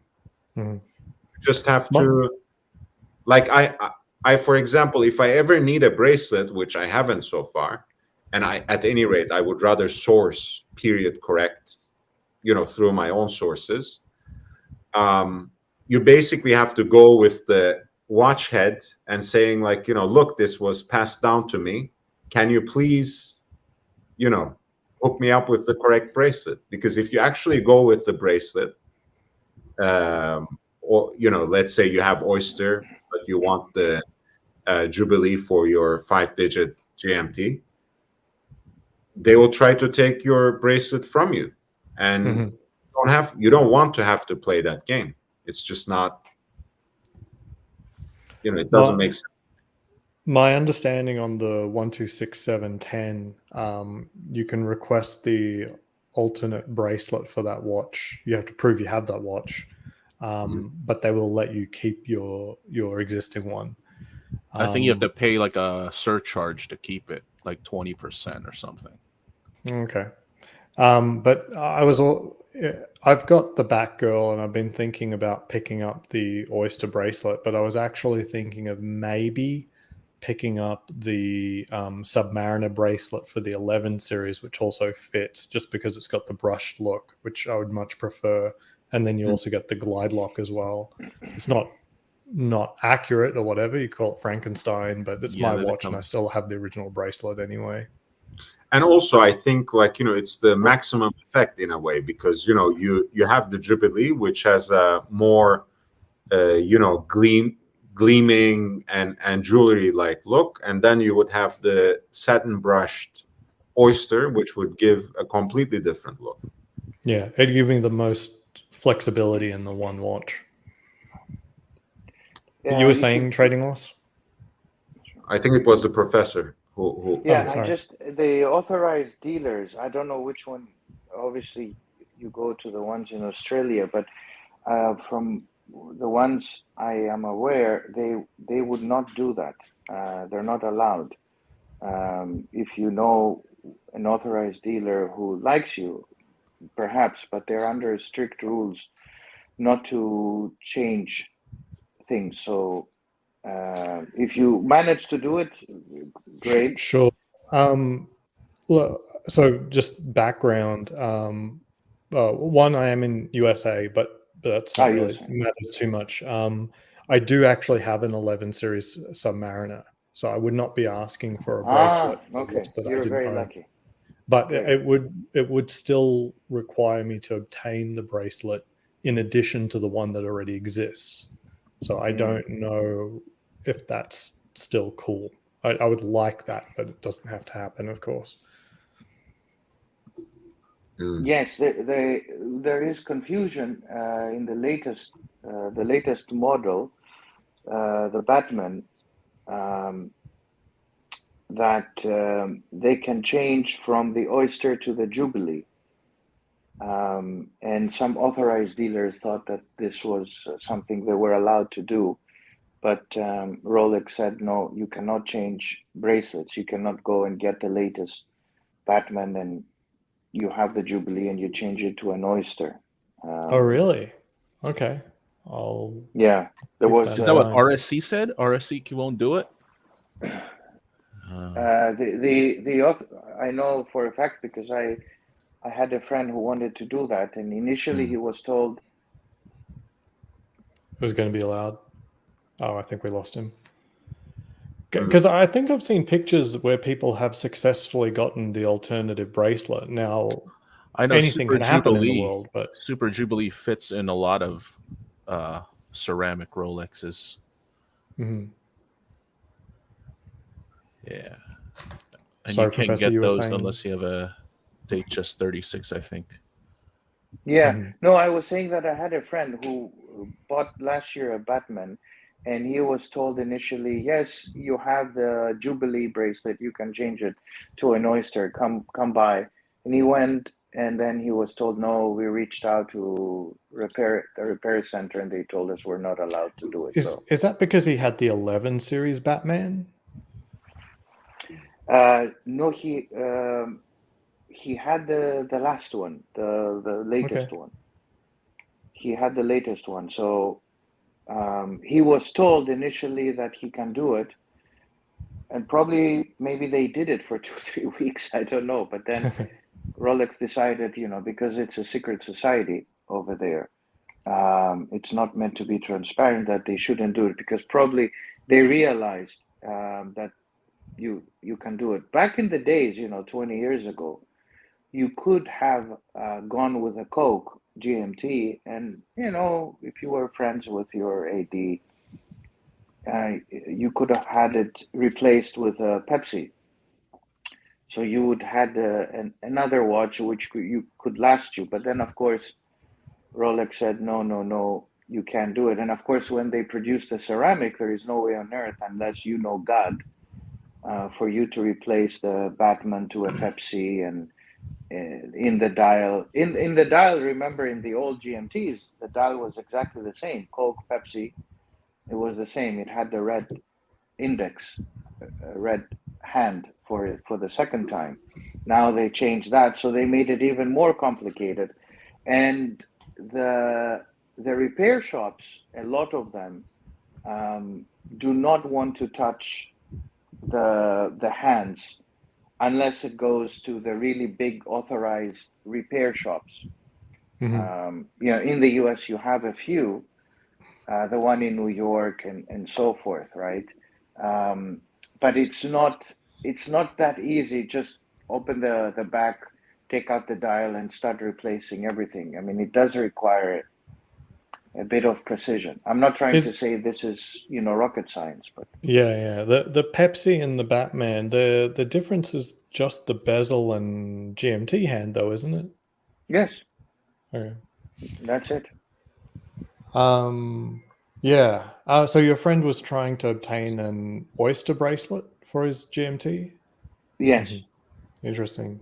And Okay. initially they said yes, and then he went back 2 3 weeks later, and he was told, no, we are not allowed to do it. So okay.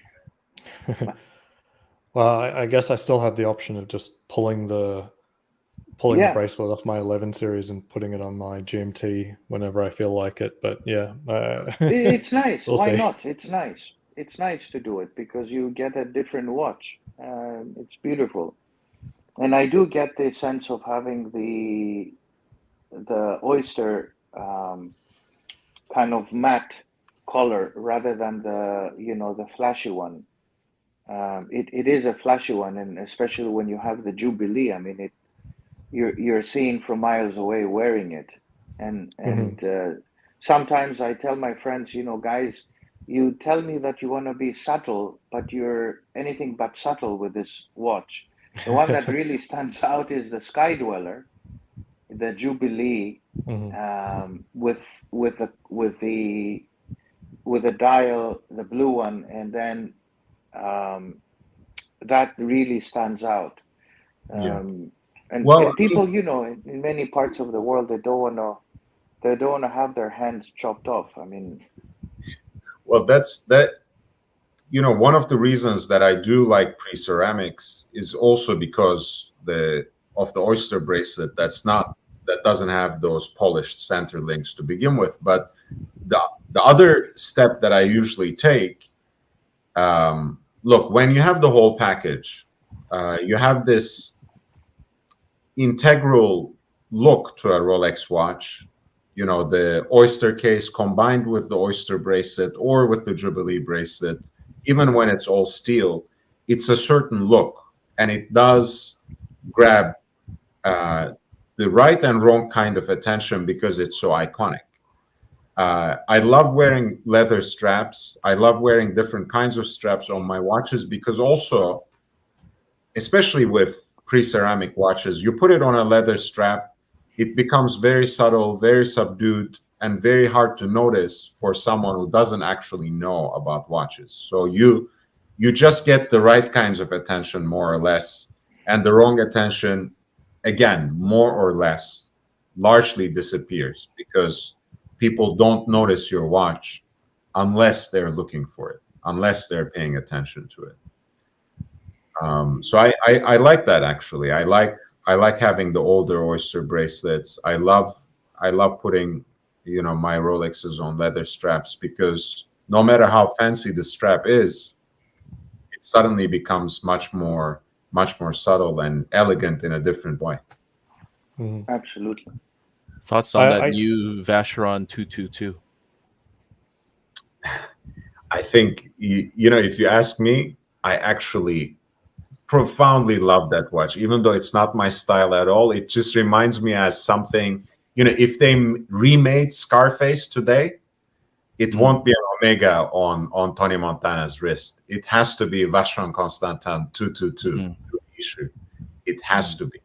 With that Riho, they did polished as well. It just became another watch altogether. Let me pull it up. I just love it. It's so obnoxious that you gotta love it. Well, interestingly, like Scarface is that was Al a God tier Pacino's movie. already a remake. So if it was remade, it would have to be reimagined again for a modern era. Like, who are the cocaine runners today? I won't say anything stereotypical, but I think you know the answer to what you just said. And what kind of watches would they want? I just found out US has this solely to their market. The Hong Kong shop does not. One thing that I actually also liked, by the way, is all right. So if I'm not mistaken, the case size of this is 37. I want to say. Oh, let's see. Sorry, what is that? This is the reissue of the jumbo is the Gerald Genta design. I think it's Jörg Heischig, actually, but I might be wrong, Professor. You feel free to correct me on this. All of the there was a classic design Gerald Genta did, and that's how Vacheron started in the 70s with this look. And he had a similar look for IWC. And then Ingenieur. IWC discontinued. Yeah. Exactly. Ingenieur. So yeah, it is 37 millimeters in diameter. But one thing I was gonna say is Revolution, the magazine, Waco had a woman who was with him. Actually, in that presentation, I wasn't paying much attention to the watch for that very reason, but they both wore it in that presentation. And one of the things that I found really intriguing was that they both wore it, and it wore well on both of them. Like, I think it has also a certain kind of unisex appeal, but it's a very interesting segment. Of course, we are talking about a watch that lists at, what is it, $63,000, $62.5 before tax. Boutique exclusive, of course, no doubt. So we're like 68 US, give or take 67. Yeah. So, I don't know again who would wear this watch. I guess a Vacheron collector would want to get in on this.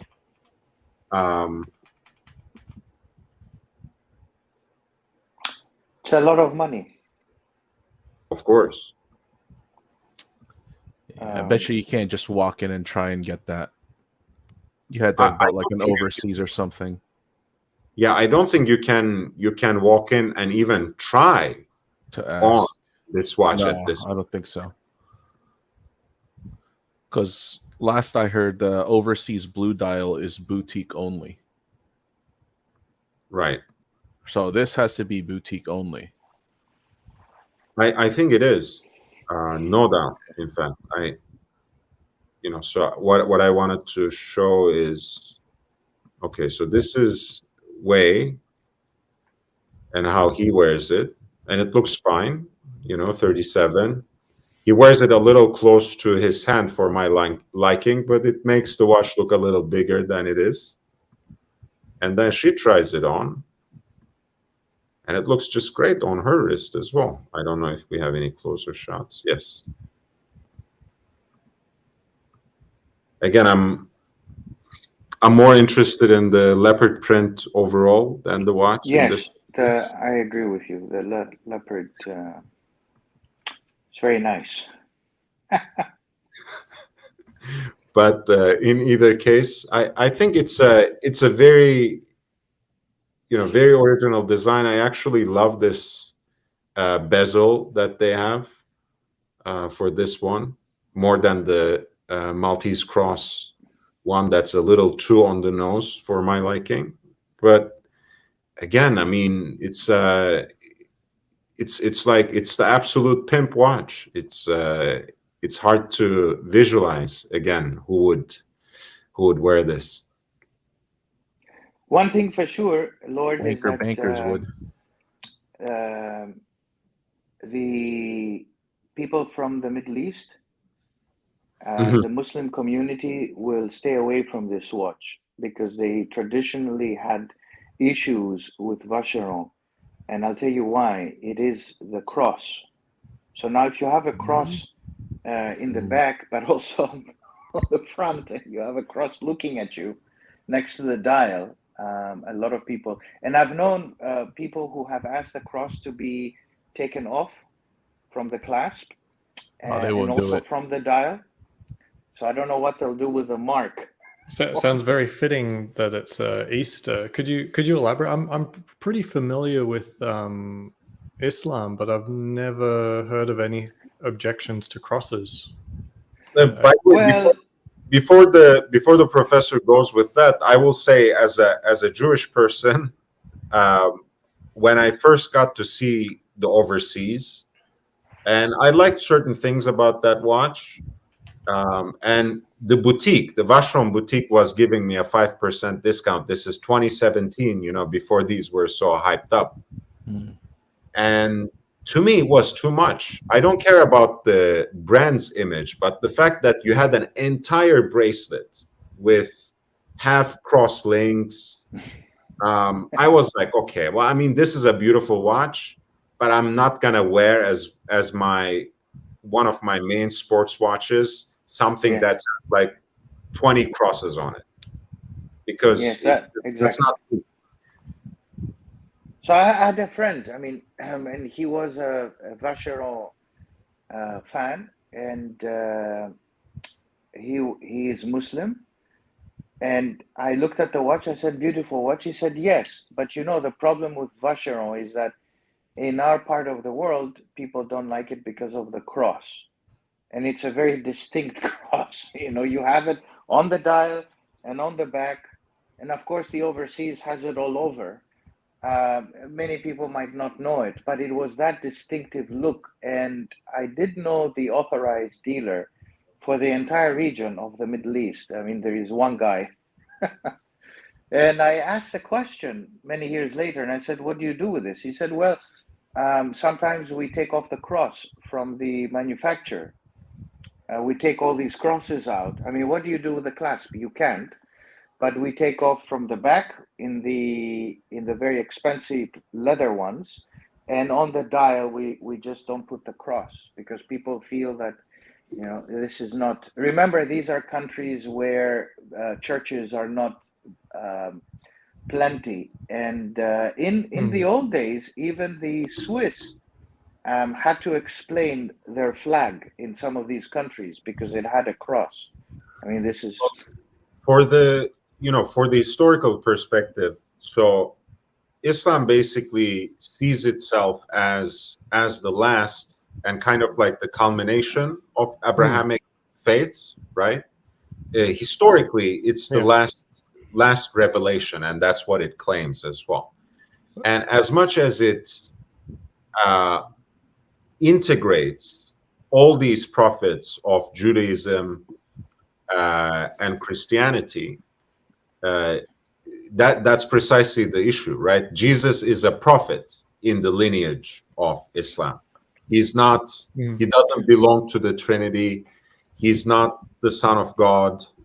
And interestingly, in their version of the story, Jesus is basically spared the sacrifice, right? Taken off the cross and elevated to the heavens, and someone else dies that death for him, which of course theologically does not make sense at all from a Christian perspective, right?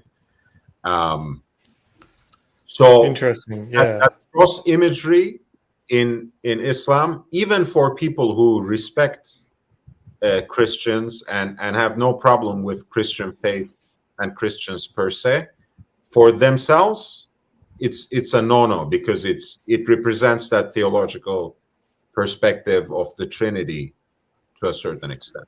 Interesting. I was, Professor, is it? So I was just pulling up the Wikipedia page of the Maltese Cross itself, and it seems like that specific cross is more directly originated from the Crusades, so that I can understand that. Do you get the sense that all other crosses are also forbidden? No, I don't think the issue is not forbidden per se, but I think it's. I think there is ethnic discrimination. There is the role of ethnicity in the Middle East is very big. You are a Muslim versus a Copt versus a Christian. Today, you still have Saudi Arabia, which does not allow for churches. You don't find churches. You have a synagogue that is opening up or has opened up in the United Arab Emirates, but only recently. And recently, you have a church. I mean, a few years back, and the same in Qatar. And in Iraq, for instance, people still die on the basis of you are from the Sunni side of Islam or the Shia side of Islam, or you are a Christian and you die anyway. You have all these things. And then go to Lebanon. In Lebanon, you have 18 different religions. And they had a huge civil war back in the 70s, 80s, and very early 90s. So it is a region that has religion as part of their identity. And those who do not belong differentiate themselves from exclusivity. So, if you go around in some countries with a cross, I don't think you'll be liked. If you go around with a yarmulke, I don't know. So I think religion does play a big role. We have to, I've spent a lot of time in the Arab world in different time periods, and I was always, I don't think there were many instances where I identified myself as a Jew. Some people knew it, some people understood it more or less from my name, but yeah, it wasn't something that I brought up in conversation casually. Sure. Yeah. Understood. Yeah. Interesting. Yeah. Very interesting. I've got a lot of theological background before university. I was, and yeah, it's very interesting. I grew up around quite a few Muslims, and it's interesting. Lebanon and Egypt, of course, have very sizable native Christian communities, right? The professor mentioned the Copts in Egypt, who have been around 20%, and even though they have been persecuted in so many ways, in especially from late 19th century onwards, they were, native to that country, arguably longer than Muslims, arguably longer than Muslim Arabs. Let's put it this way. And in terms of Lebanon, of course, Lebanon emerged in the wake of the First World War, breaking out of the larger Syrian mandate. And the country was more or less designed as a haven for the region, for the Christians of the region.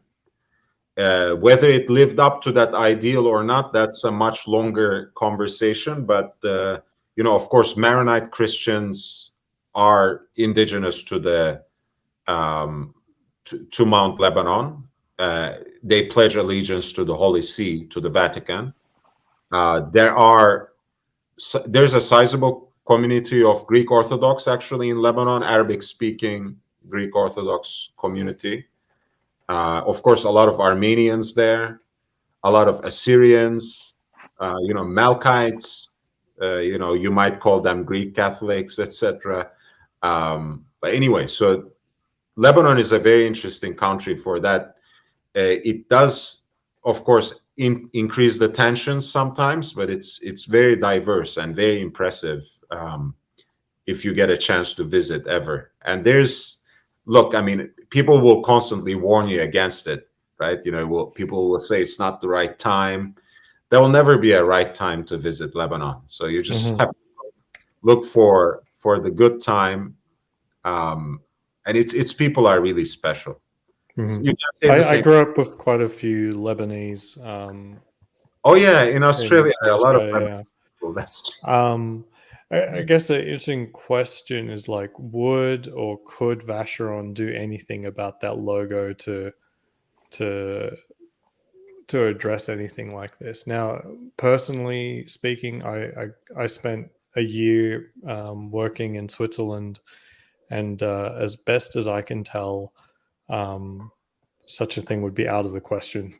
There's not even a corporate thing. This is a cultural thing that there's not even really a question, even in the slightest. Well, I think you're right, Aussie expert. Because remember, in the 1980s, Vacheron was owned by a Saudi. And a bit of the 90s, it was the former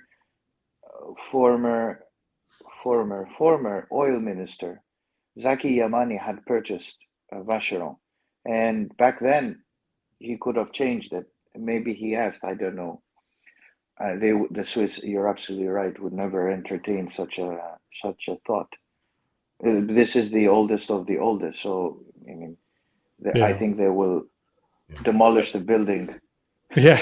What I found was in Switzerland, my take was that there are still a lot of people there who are religious, and while they do have a lot of similarities to America in terms of like having guns, like say Second Amendment, First Amendment is not something they would entertain because there is laws and things respecting religion in Switzerland. So it's not it's not even really a starter there to have the First Amendment from that perspective, where you would have some prohibition against the government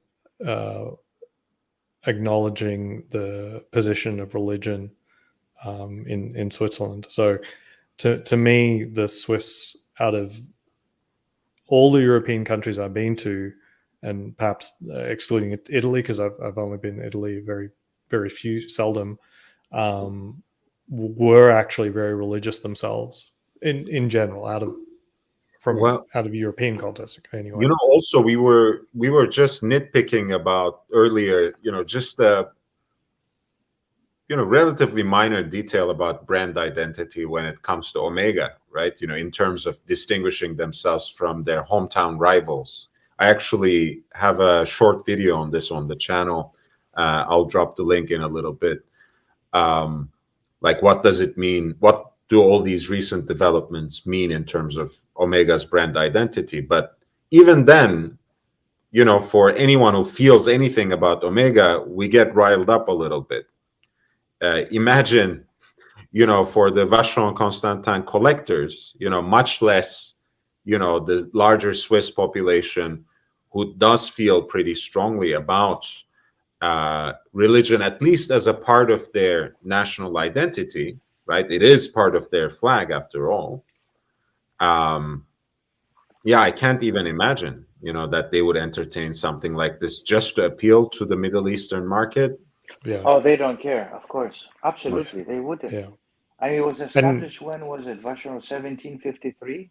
It's the longest Or- continuously running watch brand. It's not a Phoenix like many others, right? It's the longest continuously running brand of watchmaking. Yeah, and I distinctly remember, and like there's an American concept similar. It's like I think it's American exceptionalism, but the Swiss definitely have their own version of that, where they think the Swiss are the best, and they're special, and so they can say that certain things are above other things, especially if they're Swiss.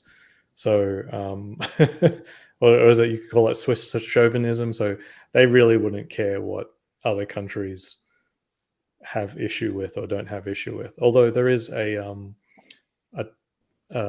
touch point topic that did come up recently in recent releases, and that is the world time, and it doesn't come in direct conflict with Swiss ideals or something like that, but the Patek world time replacing Hong Kong with Beijing is a similar sort of It's a thing where they've had political to appeasement pandering though. So the Hong Yeah. Kong world time and the dial is like the hottest one to get now, because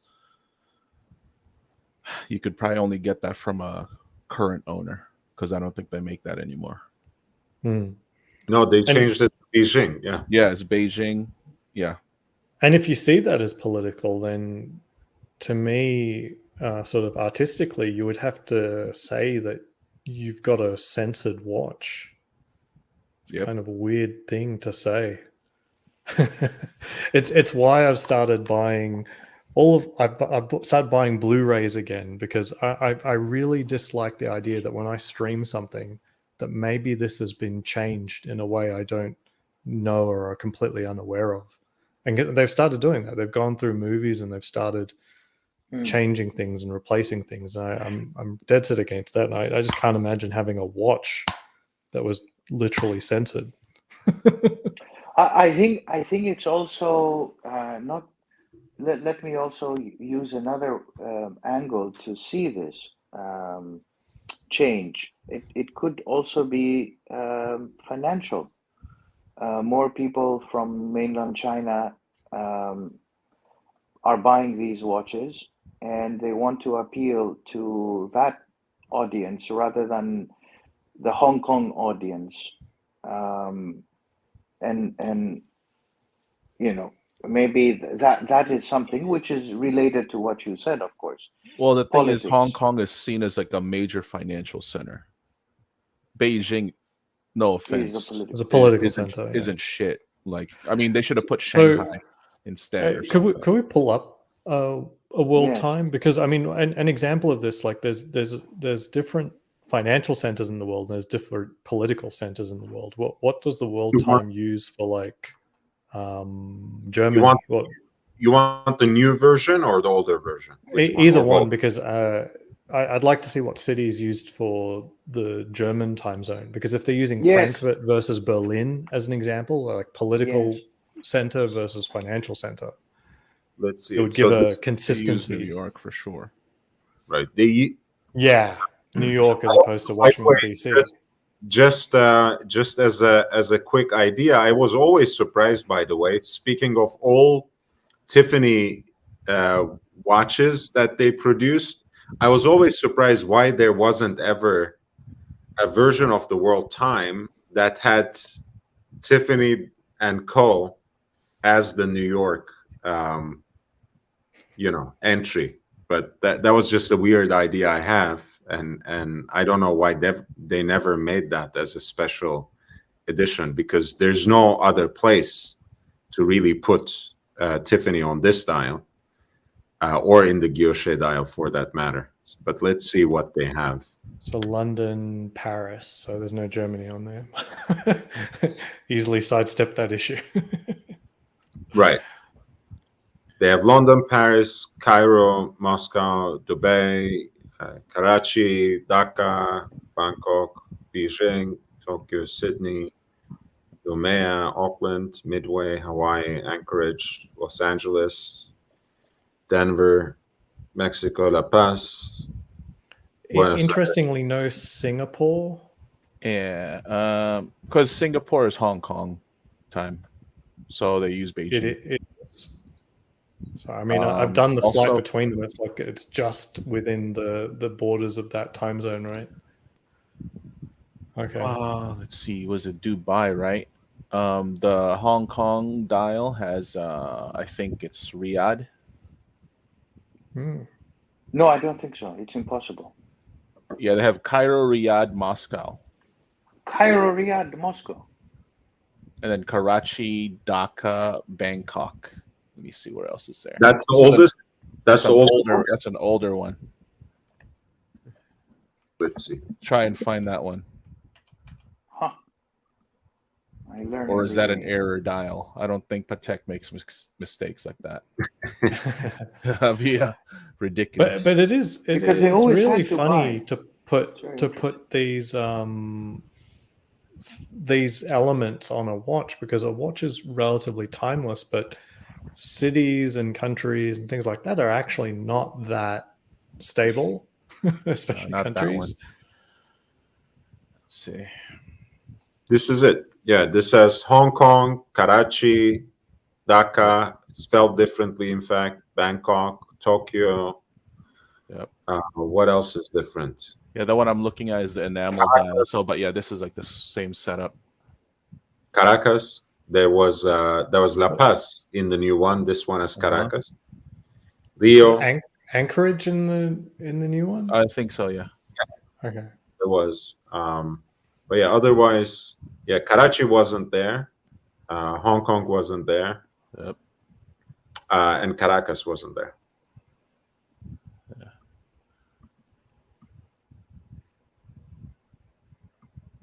And neither was Rio, I think, right? Yeah. No, Rio isn't in the new one either. Yeah, this is a new enamel. Yeah. What's in its place?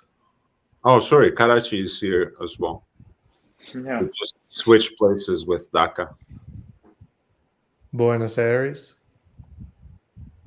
Mm-hmm.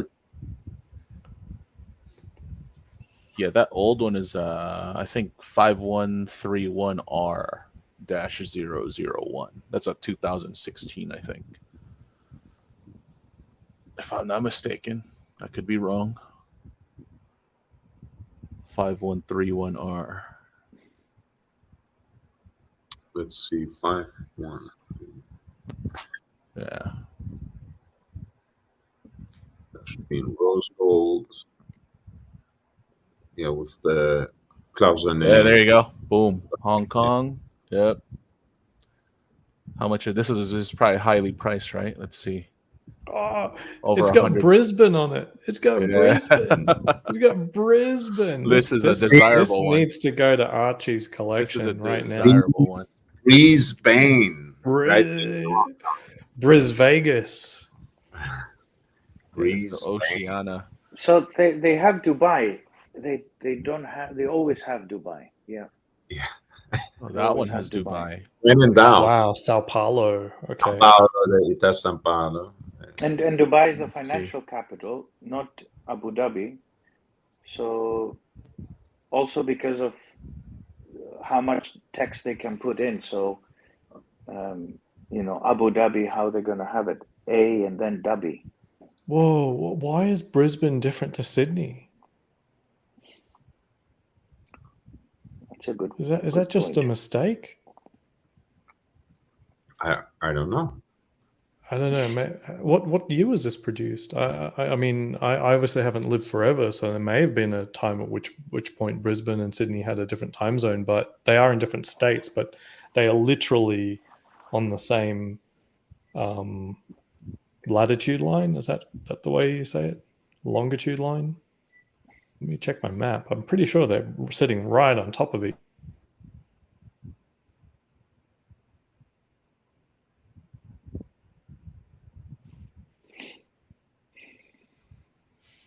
I don't know anything about time zones in Australia, so.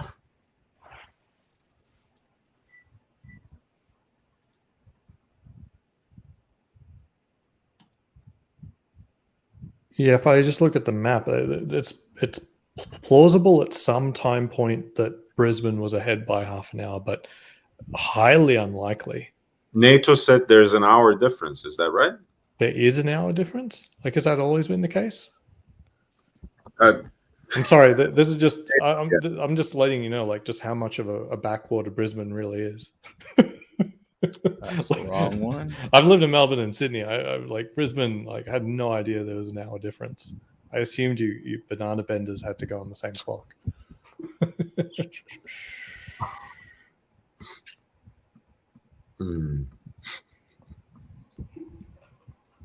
Yeah. Do we have any world timer or world time under 3K? Do you guys know any examples of a world time under 3K? Might be a Seiko, but not that good.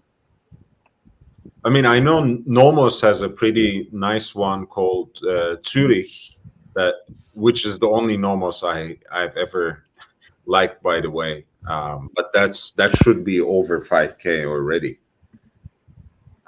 Let's see. Yeah, NATO. I just looked up worldtimebuddy.com. Brisbane's the same time as Sydney, well, or Melbourne especially, because that's even much further away. It's over to the left. So, yeah, but I don't think these world timers are accounting for daylight savings. Like, that's just, who knows, basically. It's only with this one. This is a rose gold one, right? I think it's only with daylight saving time that Sydney is an hour ahead, as I say. And I'm not sure that these world timers are trying to account for daylight savings times, which actually is going to be an issue really soon because America, I think, is going to move to daylight savings time being permanent next year. Yeah. They're delayed on that because they're waiting for the airlines to adjust their schedules for it or something. Yeah, so but permanent daylight savings time will come in, which there's no more adjusting. Yeah. Yeah, this is that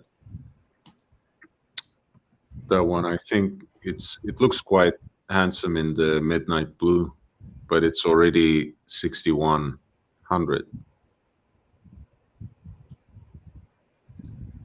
The leads asked, do you guys have electricity in motor cars yet? I was like, I've been to Brisbane once. I think I saw really advanced horse and carriages. Yeah, as guys, if anyone is missing the reference, of course, the Pontiff lives in Brisbane, so there's at least one BMW up there, I guess.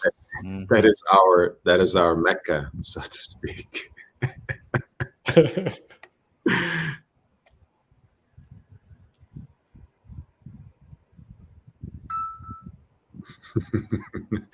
The Leeds is enjoying himself. I love the Leeds. By the way, was my first troll. He has laid it off on me, but today he came back. Today he finally started pouncing on me again, and I'm so happy to see him back. So, yeah, and Brisbane is getting the Olympics after what? It's gonna be after Los Angeles, I think, because 24 is Paris, 28 is Los Angeles, and 32, I guess, is going to be Brisbane.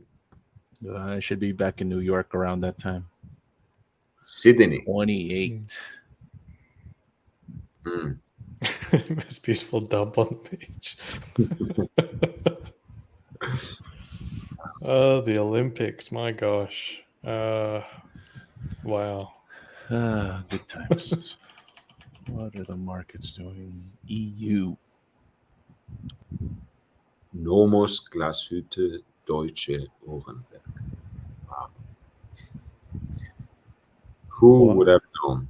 Why is this named the Zurich World Time?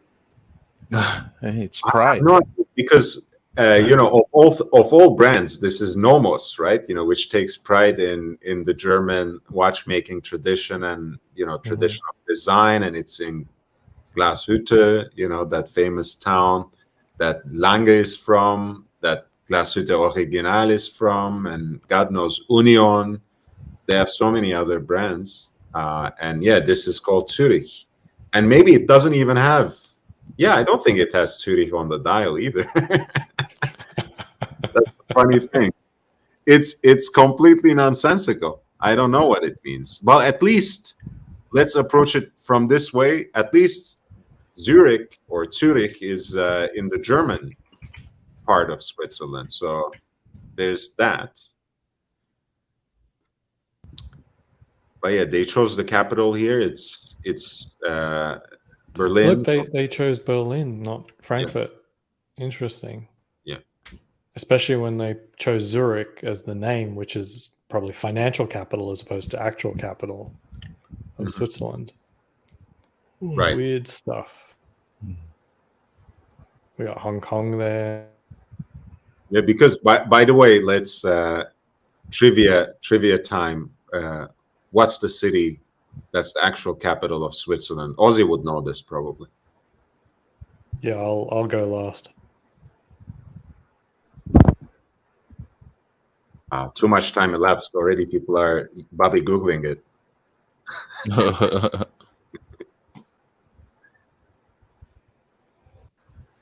Hey, the leads. It's all good in either case. Happy Easter to you as well. Love you.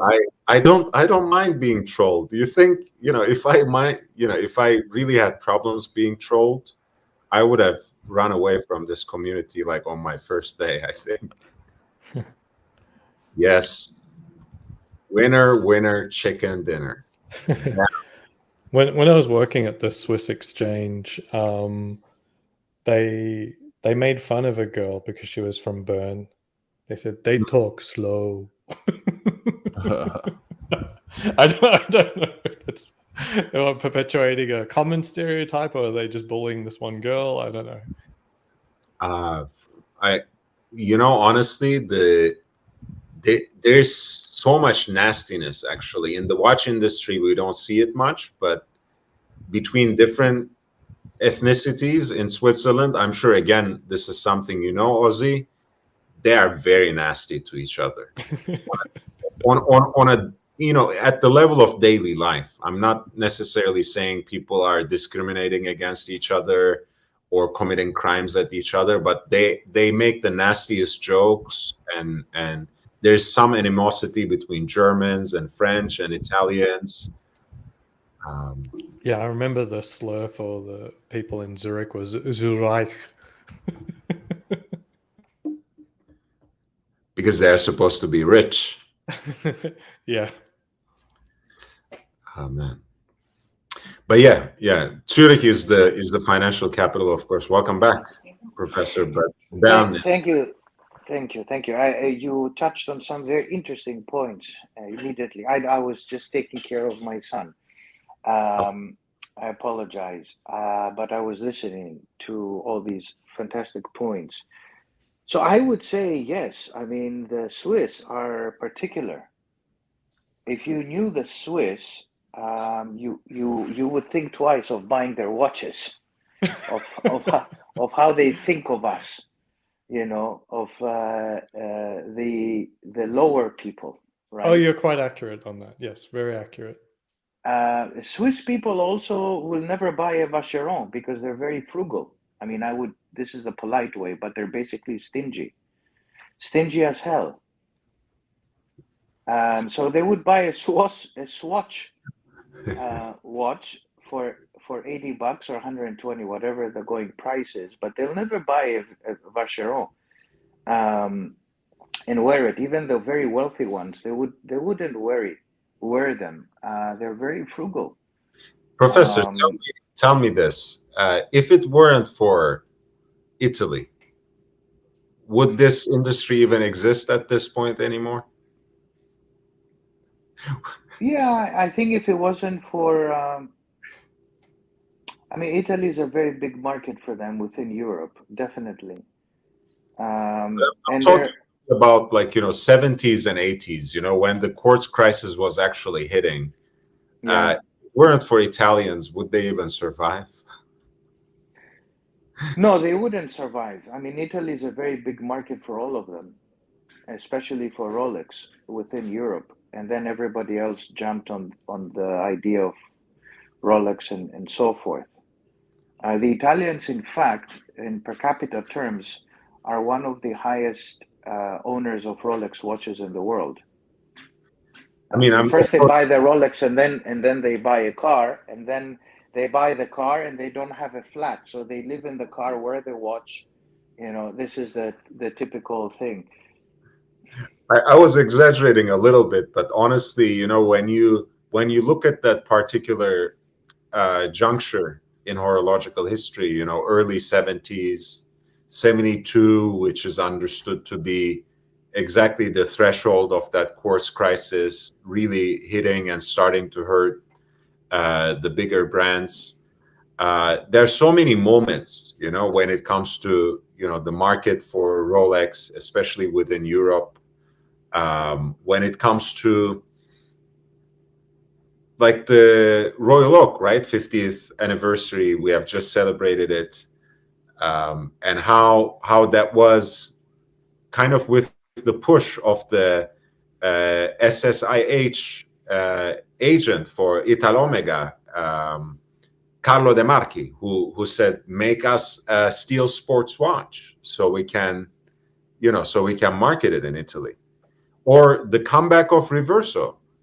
It was, again, an Italian agent who bought hundreds of cases that they just had lying around in the Jaeger-LeCoultre manufacturer, and it sold like hotcakes in Italy. Yeah, the Italian market is a unique market. If it wasn't for them, just quickly, yes, I think they would have had problems, because if you're an Italian, as you know, guys, because you lived and been to places, if you are a worthy Italian of any stature, you need to have a sub, steel sub. Otherwise, you're not worthy of anything. So you No start from a Panerai. sub, or Panerai for that matter. And then if you are an Italian of certain stature, you need to have the Daytona. Italians love watches and Rolex, and that's why Rolex. I'll give you this. I'll share this with everyone. That's why Rolex a few years back bought. They are the authorized dealer for Italy. I mean, they own Rolex Italy. Right. So they command supreme authority over the Italian market, and the same was done with few other countries. So you have the flagship owned by Rolex SA, and this is how the trend will continue, because it is a very big market. And remember, some of these models, the Daytona especially, the dials, where they have these Italian names to it. So it is a very big market. Like today, China is a huge market for everyone, for Omega, for Rolex, Patek Philippe. Patek, they would put Beijing because this is their big market. You go to a Patek shop, and I mean, not now, but before COVID, and everybody would be Chinese. Swiss people don't buy Patek Philippe's. Actually, it is against. Remember, somebody mentioned it. I think it was you, Aussie Expert. Sorry, I don't know. The name is Aussie Expert, but I prefer to call you by your first name. But the Swiss, they would frown upon other Swiss people if they wear a Patek Philippe. I mean, priced at $80,000 or $100,000. They're Calvinists. They're frugal. They don't go and buy watches, $100,000 watches. I mean, Richard Mille, who sells all these crazy watches, he sells it to crazy internationals. He doesn't sell it to crazy Swiss people. And so I mean, I don't know too much about this, the cultural underpinnings of that as much, but in my experience, the people who were wearing luxury watches when I was living in Switzerland were the expats. So it was a French guy, German guy, British guy. Like I didn't see a Swiss person with a luxury watch.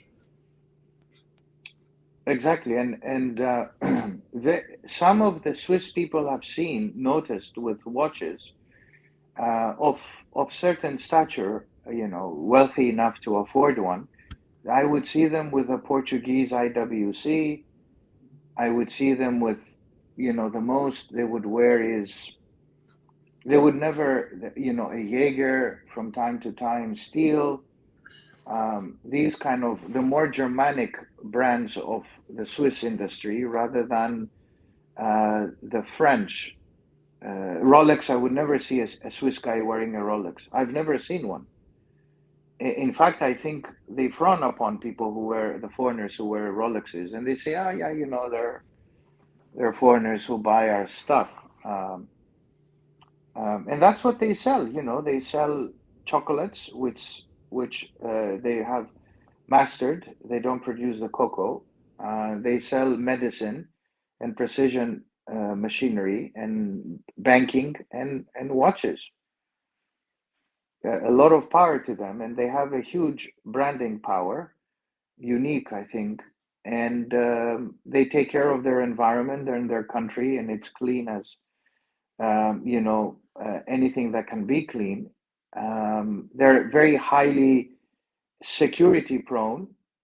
You're watched from the time you step your foot in Switzerland until you go to the bathroom and you come back, and it's a very, very police-oriented state, but you don't see that happening to you. And also, they're a society in arms. Everybody has a gun, Swiss-made, of course, ready to take up the enemy. Yeah, I think if you serve in the military, you're allowed to take home your service rifle, right, when you're done. Well, serving in the military is required, so it means everyone does. So there you go. Exactly. Yeah, it's interesting, but there's also a pretty decent gun culture outside of the required ownership and maintenance of your state provided machine gun. I remember one of my closest friends at the exchange, Wolfie. He was a bit of a crazy guy, but he talked about having a treasury, and it would also be his armory as well. So he'd have guns and gold in his treasury. I've always aspired for that as well.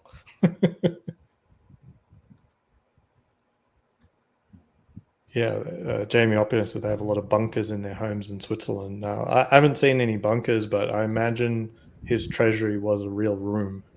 Oh, it's a requirement. It's a requirement for your house, if you have a house, and the flat, if you live in a flat, for the apartment block to have a bunker.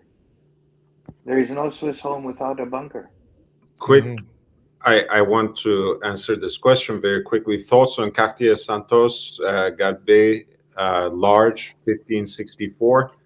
I actually like the older Santos. I know the new one comes with their own movement and the quick strap change system, and the fact that you can pop out the links easily yourself and arrange it for yourself. All those are very nice modern conveniences.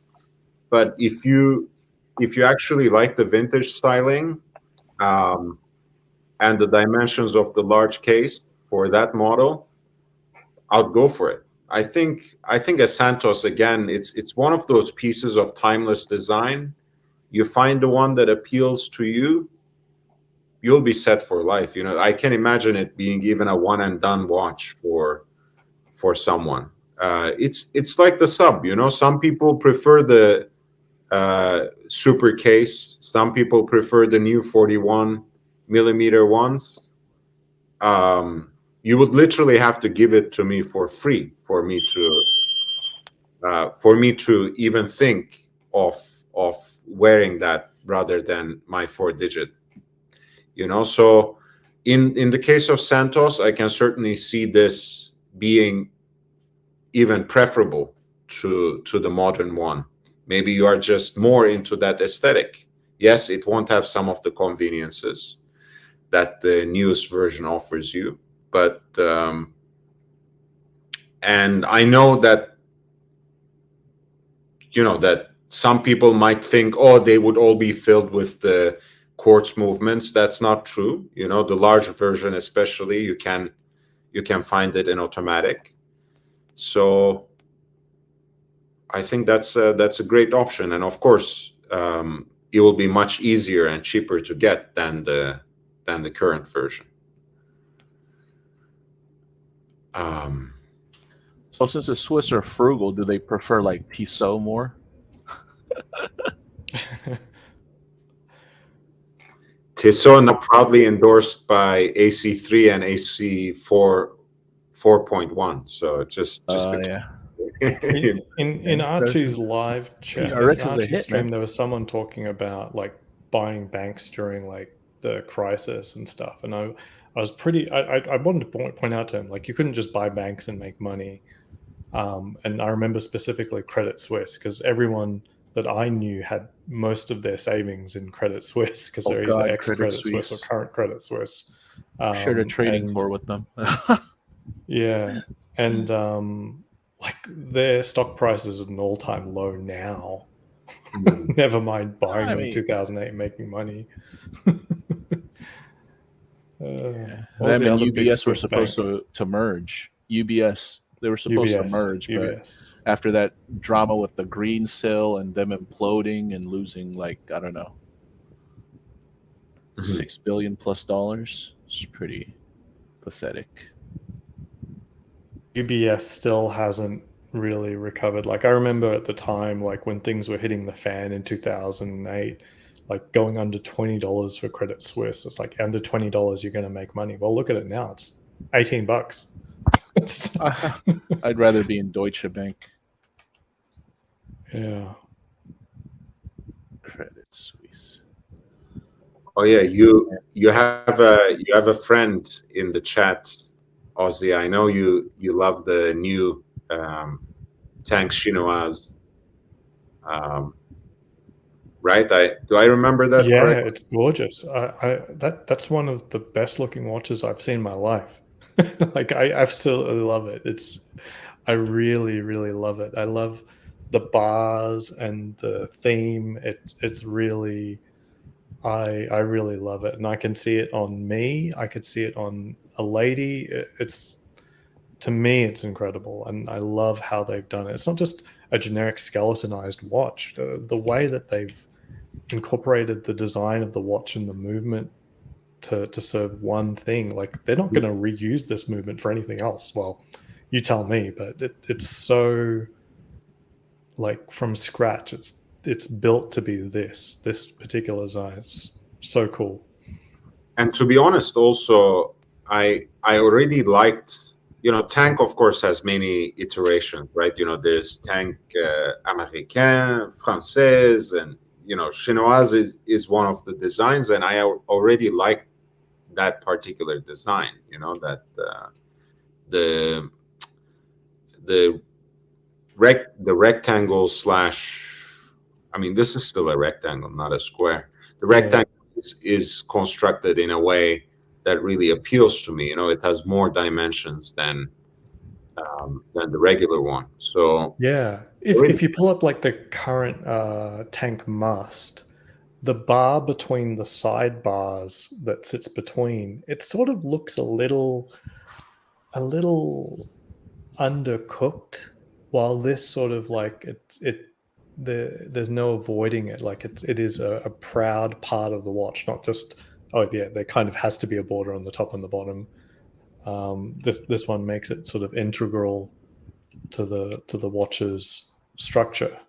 Like this, the top bar and the bottom bar just sort of strike me as being very sort of, I don't know, there's something missing. Yeah, it feels like so out of proportion with the sides of the watch. Exactly. To me, it feels out of proportion. I'm not saying I don't like tank. I really like the current tank. It's just this elevates it so that it feels very complete. It's not just, oh yeah, of course we have to put a top and bottom, and you know there has to be something there. In this case, it looks so complete. I like the one that was mainly featured, the one of the, I don't know what material is, it onyx or something, the bars that are in black. Yeah, one in the middle. Yeah, it's just like, you know, you see the different finishes as well, right? Polished, satin, and you have the probably onyx bars, which reflect both the leather band and certain elements of the dial. Yeah, it's just a beautiful design. But I was gonna say, before we even got there, you know, even the plain versions to me are very, very visually appealing. But these are very special, of course, like you said, with the movement specifically designed for these. Yeah, this particular frame blew me away. The one looking at the back, the front looks amazing, but on the back, you sort of really recognize that they built that movement for this design. It wasn't just a generic skeletonization. It's sort of, yeah. Yeah, there's always something to be appreciated about that. You know, when you have a movement that is formed and shaped and made for a particular case design, and especially if that case design is not a round case, you know, there's always something to be appreciated there.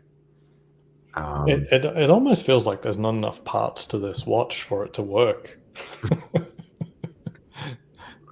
And somehow it happens. Yeah, it looks so comprehensible, as in, like, I can see about like 8 or 9 wheels in there.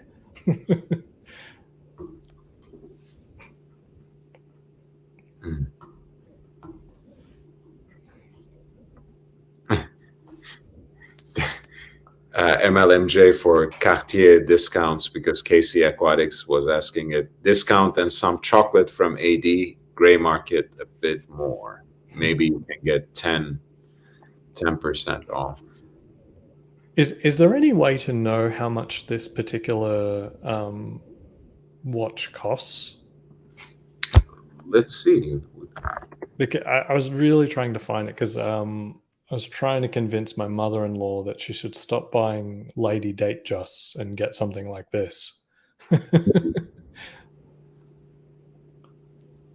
Because quite frankly, I mean, I don't know. I think the ladies' Rolexes look kind of crap, especially for the money.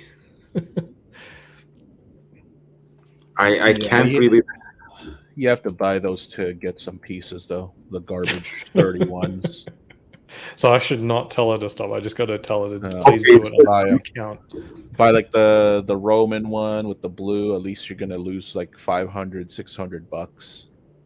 Mm-hmm. Yeah. So the yellow so the yellow gold and yellow gold platinum ones are limited to 100 pieces, and the yellow gold is yeah, they're around 100,000 Singapore dollars. This website tells me, which translates to one. Man, that's a lot of money. Yeah, it's $73,000. Yeah, but even beyond that, like the fact that it's limited, it's probably not even an option. Probably.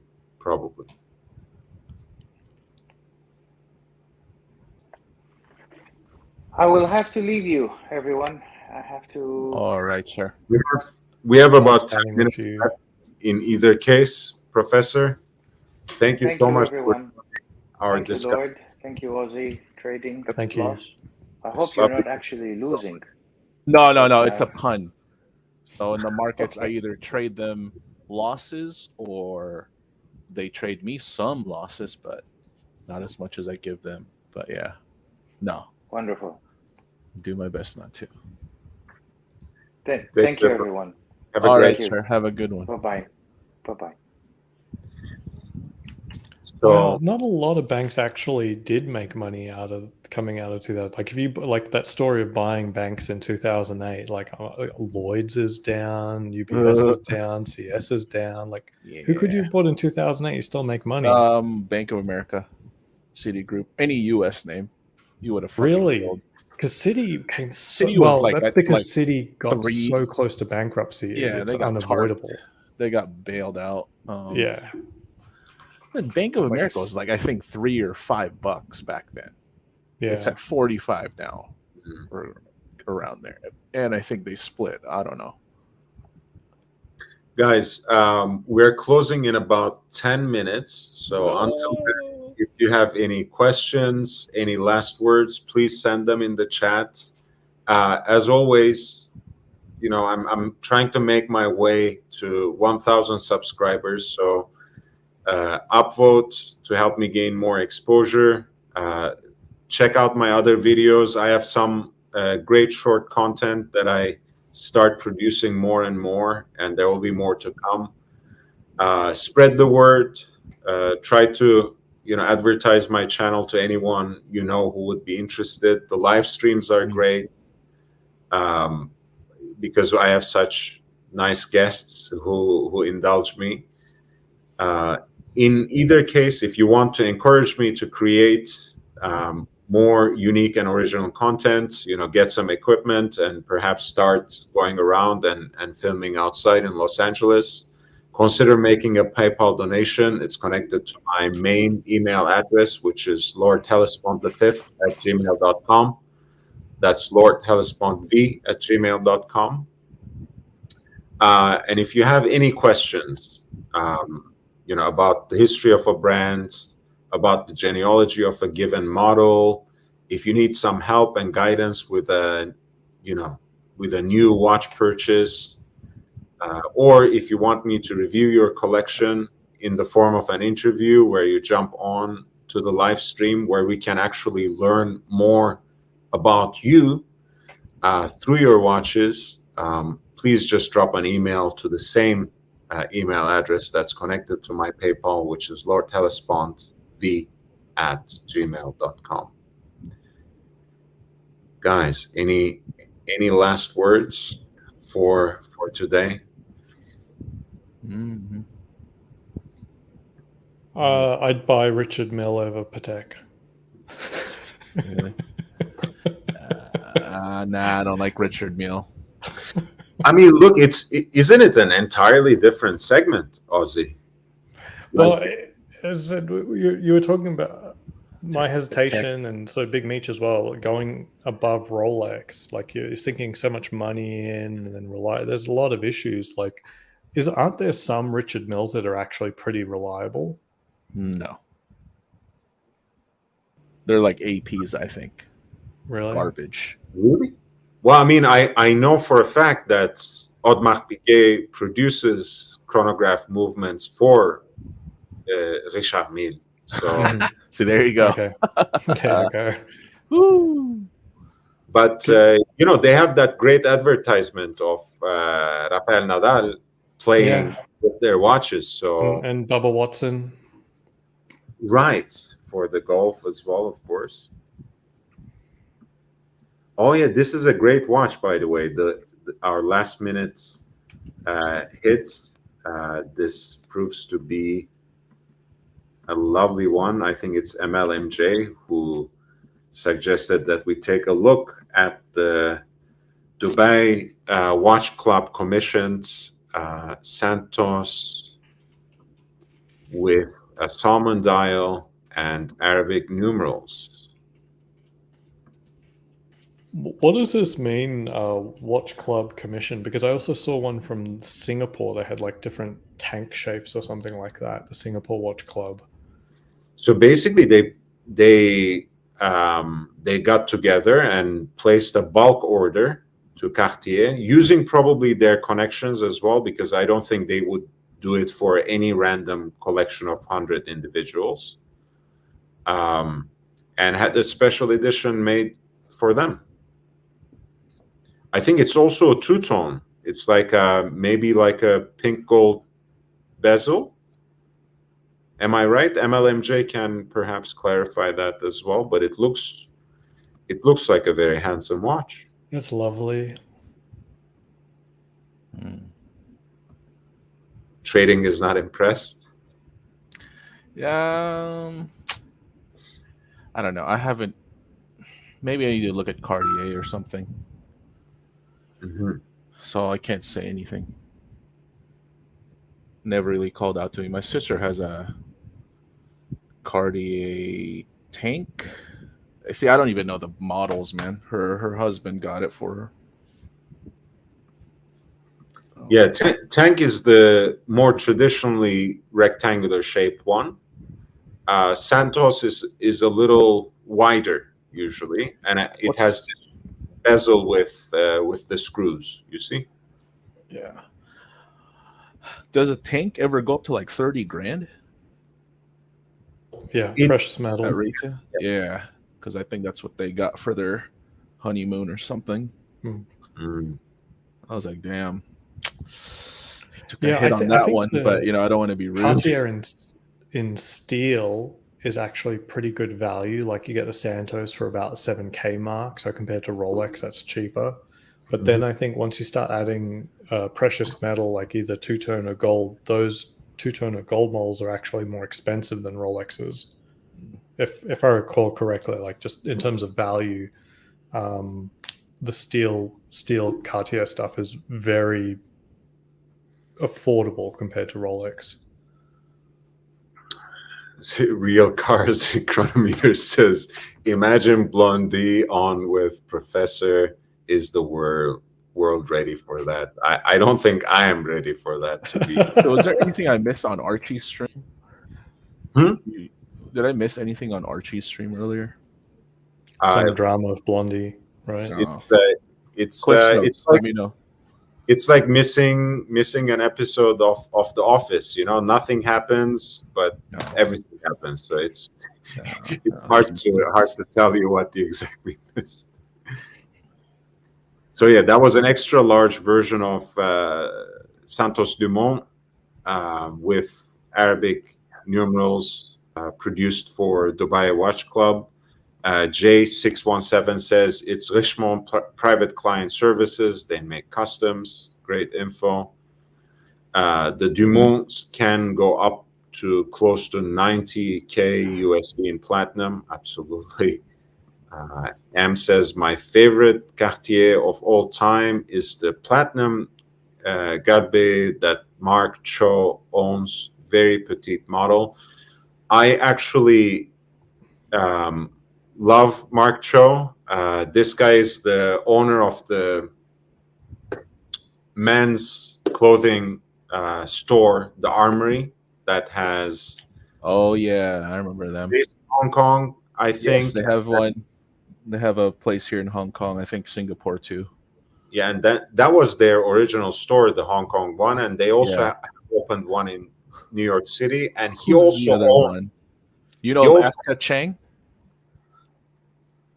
I think he might have a share in Aska Cheng, and he also owns the British brand Drake's. Anyway, he has a great style, and because he's pretty passionate about his watch collection, and he usually chooses smaller sizes that are not very popular. He owns a lot of quartz pieces as well, so he certainly has eclectic taste and goes after what he exactly wants rather than trends or hype watches. So I really like him. I like him for this reason. Yeah, about Ascot Chang, I was speaking to some folks that run the shop here, and they closed the one in Beverly Hills, if I'm not mistaken. Yes, it is closed now. Oh, that's kind of sad. Why do you think that happened? I think either they were downsizing or just the rents. It's just, I think, I didn't get into too much detail, but I think it's just different style competition and rents, because supposedly it wasn't in a main area, like not like on Rodeo. It was very close. It was very close to Rodeo. It was on Wilshire, like 2 steps from Rodeo. Okay, so yeah, but you know that place. Like if you're not on your Rodeo, you're almost like not really shit. It's like here, if you're not on Landmark, you're not shit. And also, you know that, I mean, Ascot Chang, if you want custom shirts, Yeah, you know them. If you don't, it's not the kind of store that the average Beverly Hills customer would frequent. yeah. I mean, No. some ready to maybe if they were like, what's the big Chinese community in LA, like San Gabriel Valley, if they had something there, maybe, big maybe. But then again, the thing is, the actual Chinese community, I'm sure, if they go back, they get their stuff tailored in China. If not, I'm sure they have tailors in San Gabriel Valley who does it for them. Apparently, this was the version.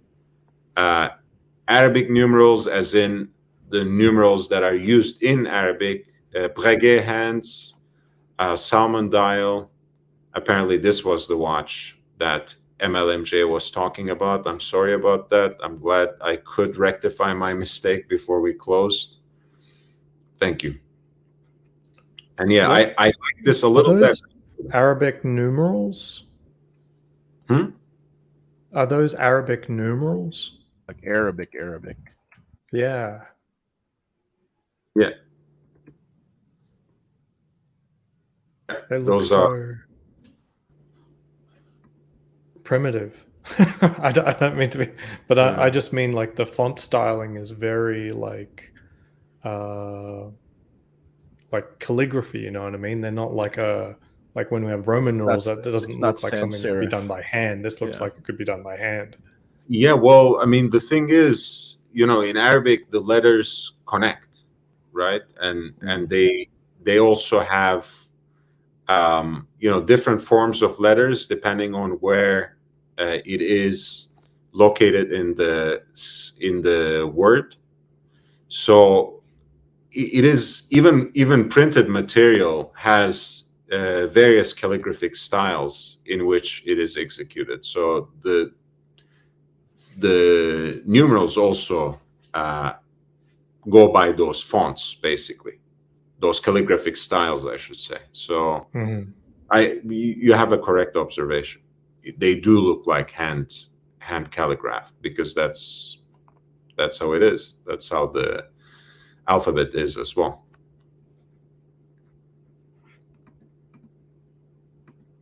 Yeah, this is a very nice watch. I'm not a huge fan of Arabic numerals, honestly, but I love this like crimson color against the salmon dial. That's a beautiful idea, actually. Wow.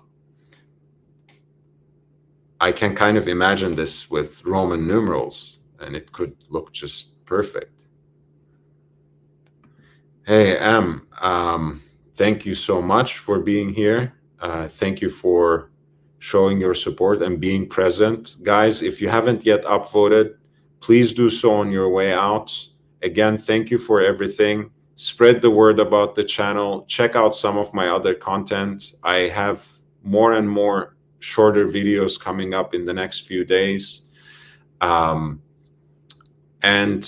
if you are feeling particularly generous, feel free to use my PayPal to make a contribution, and that's lordhellespont@gmail.com, which remains my primary contact.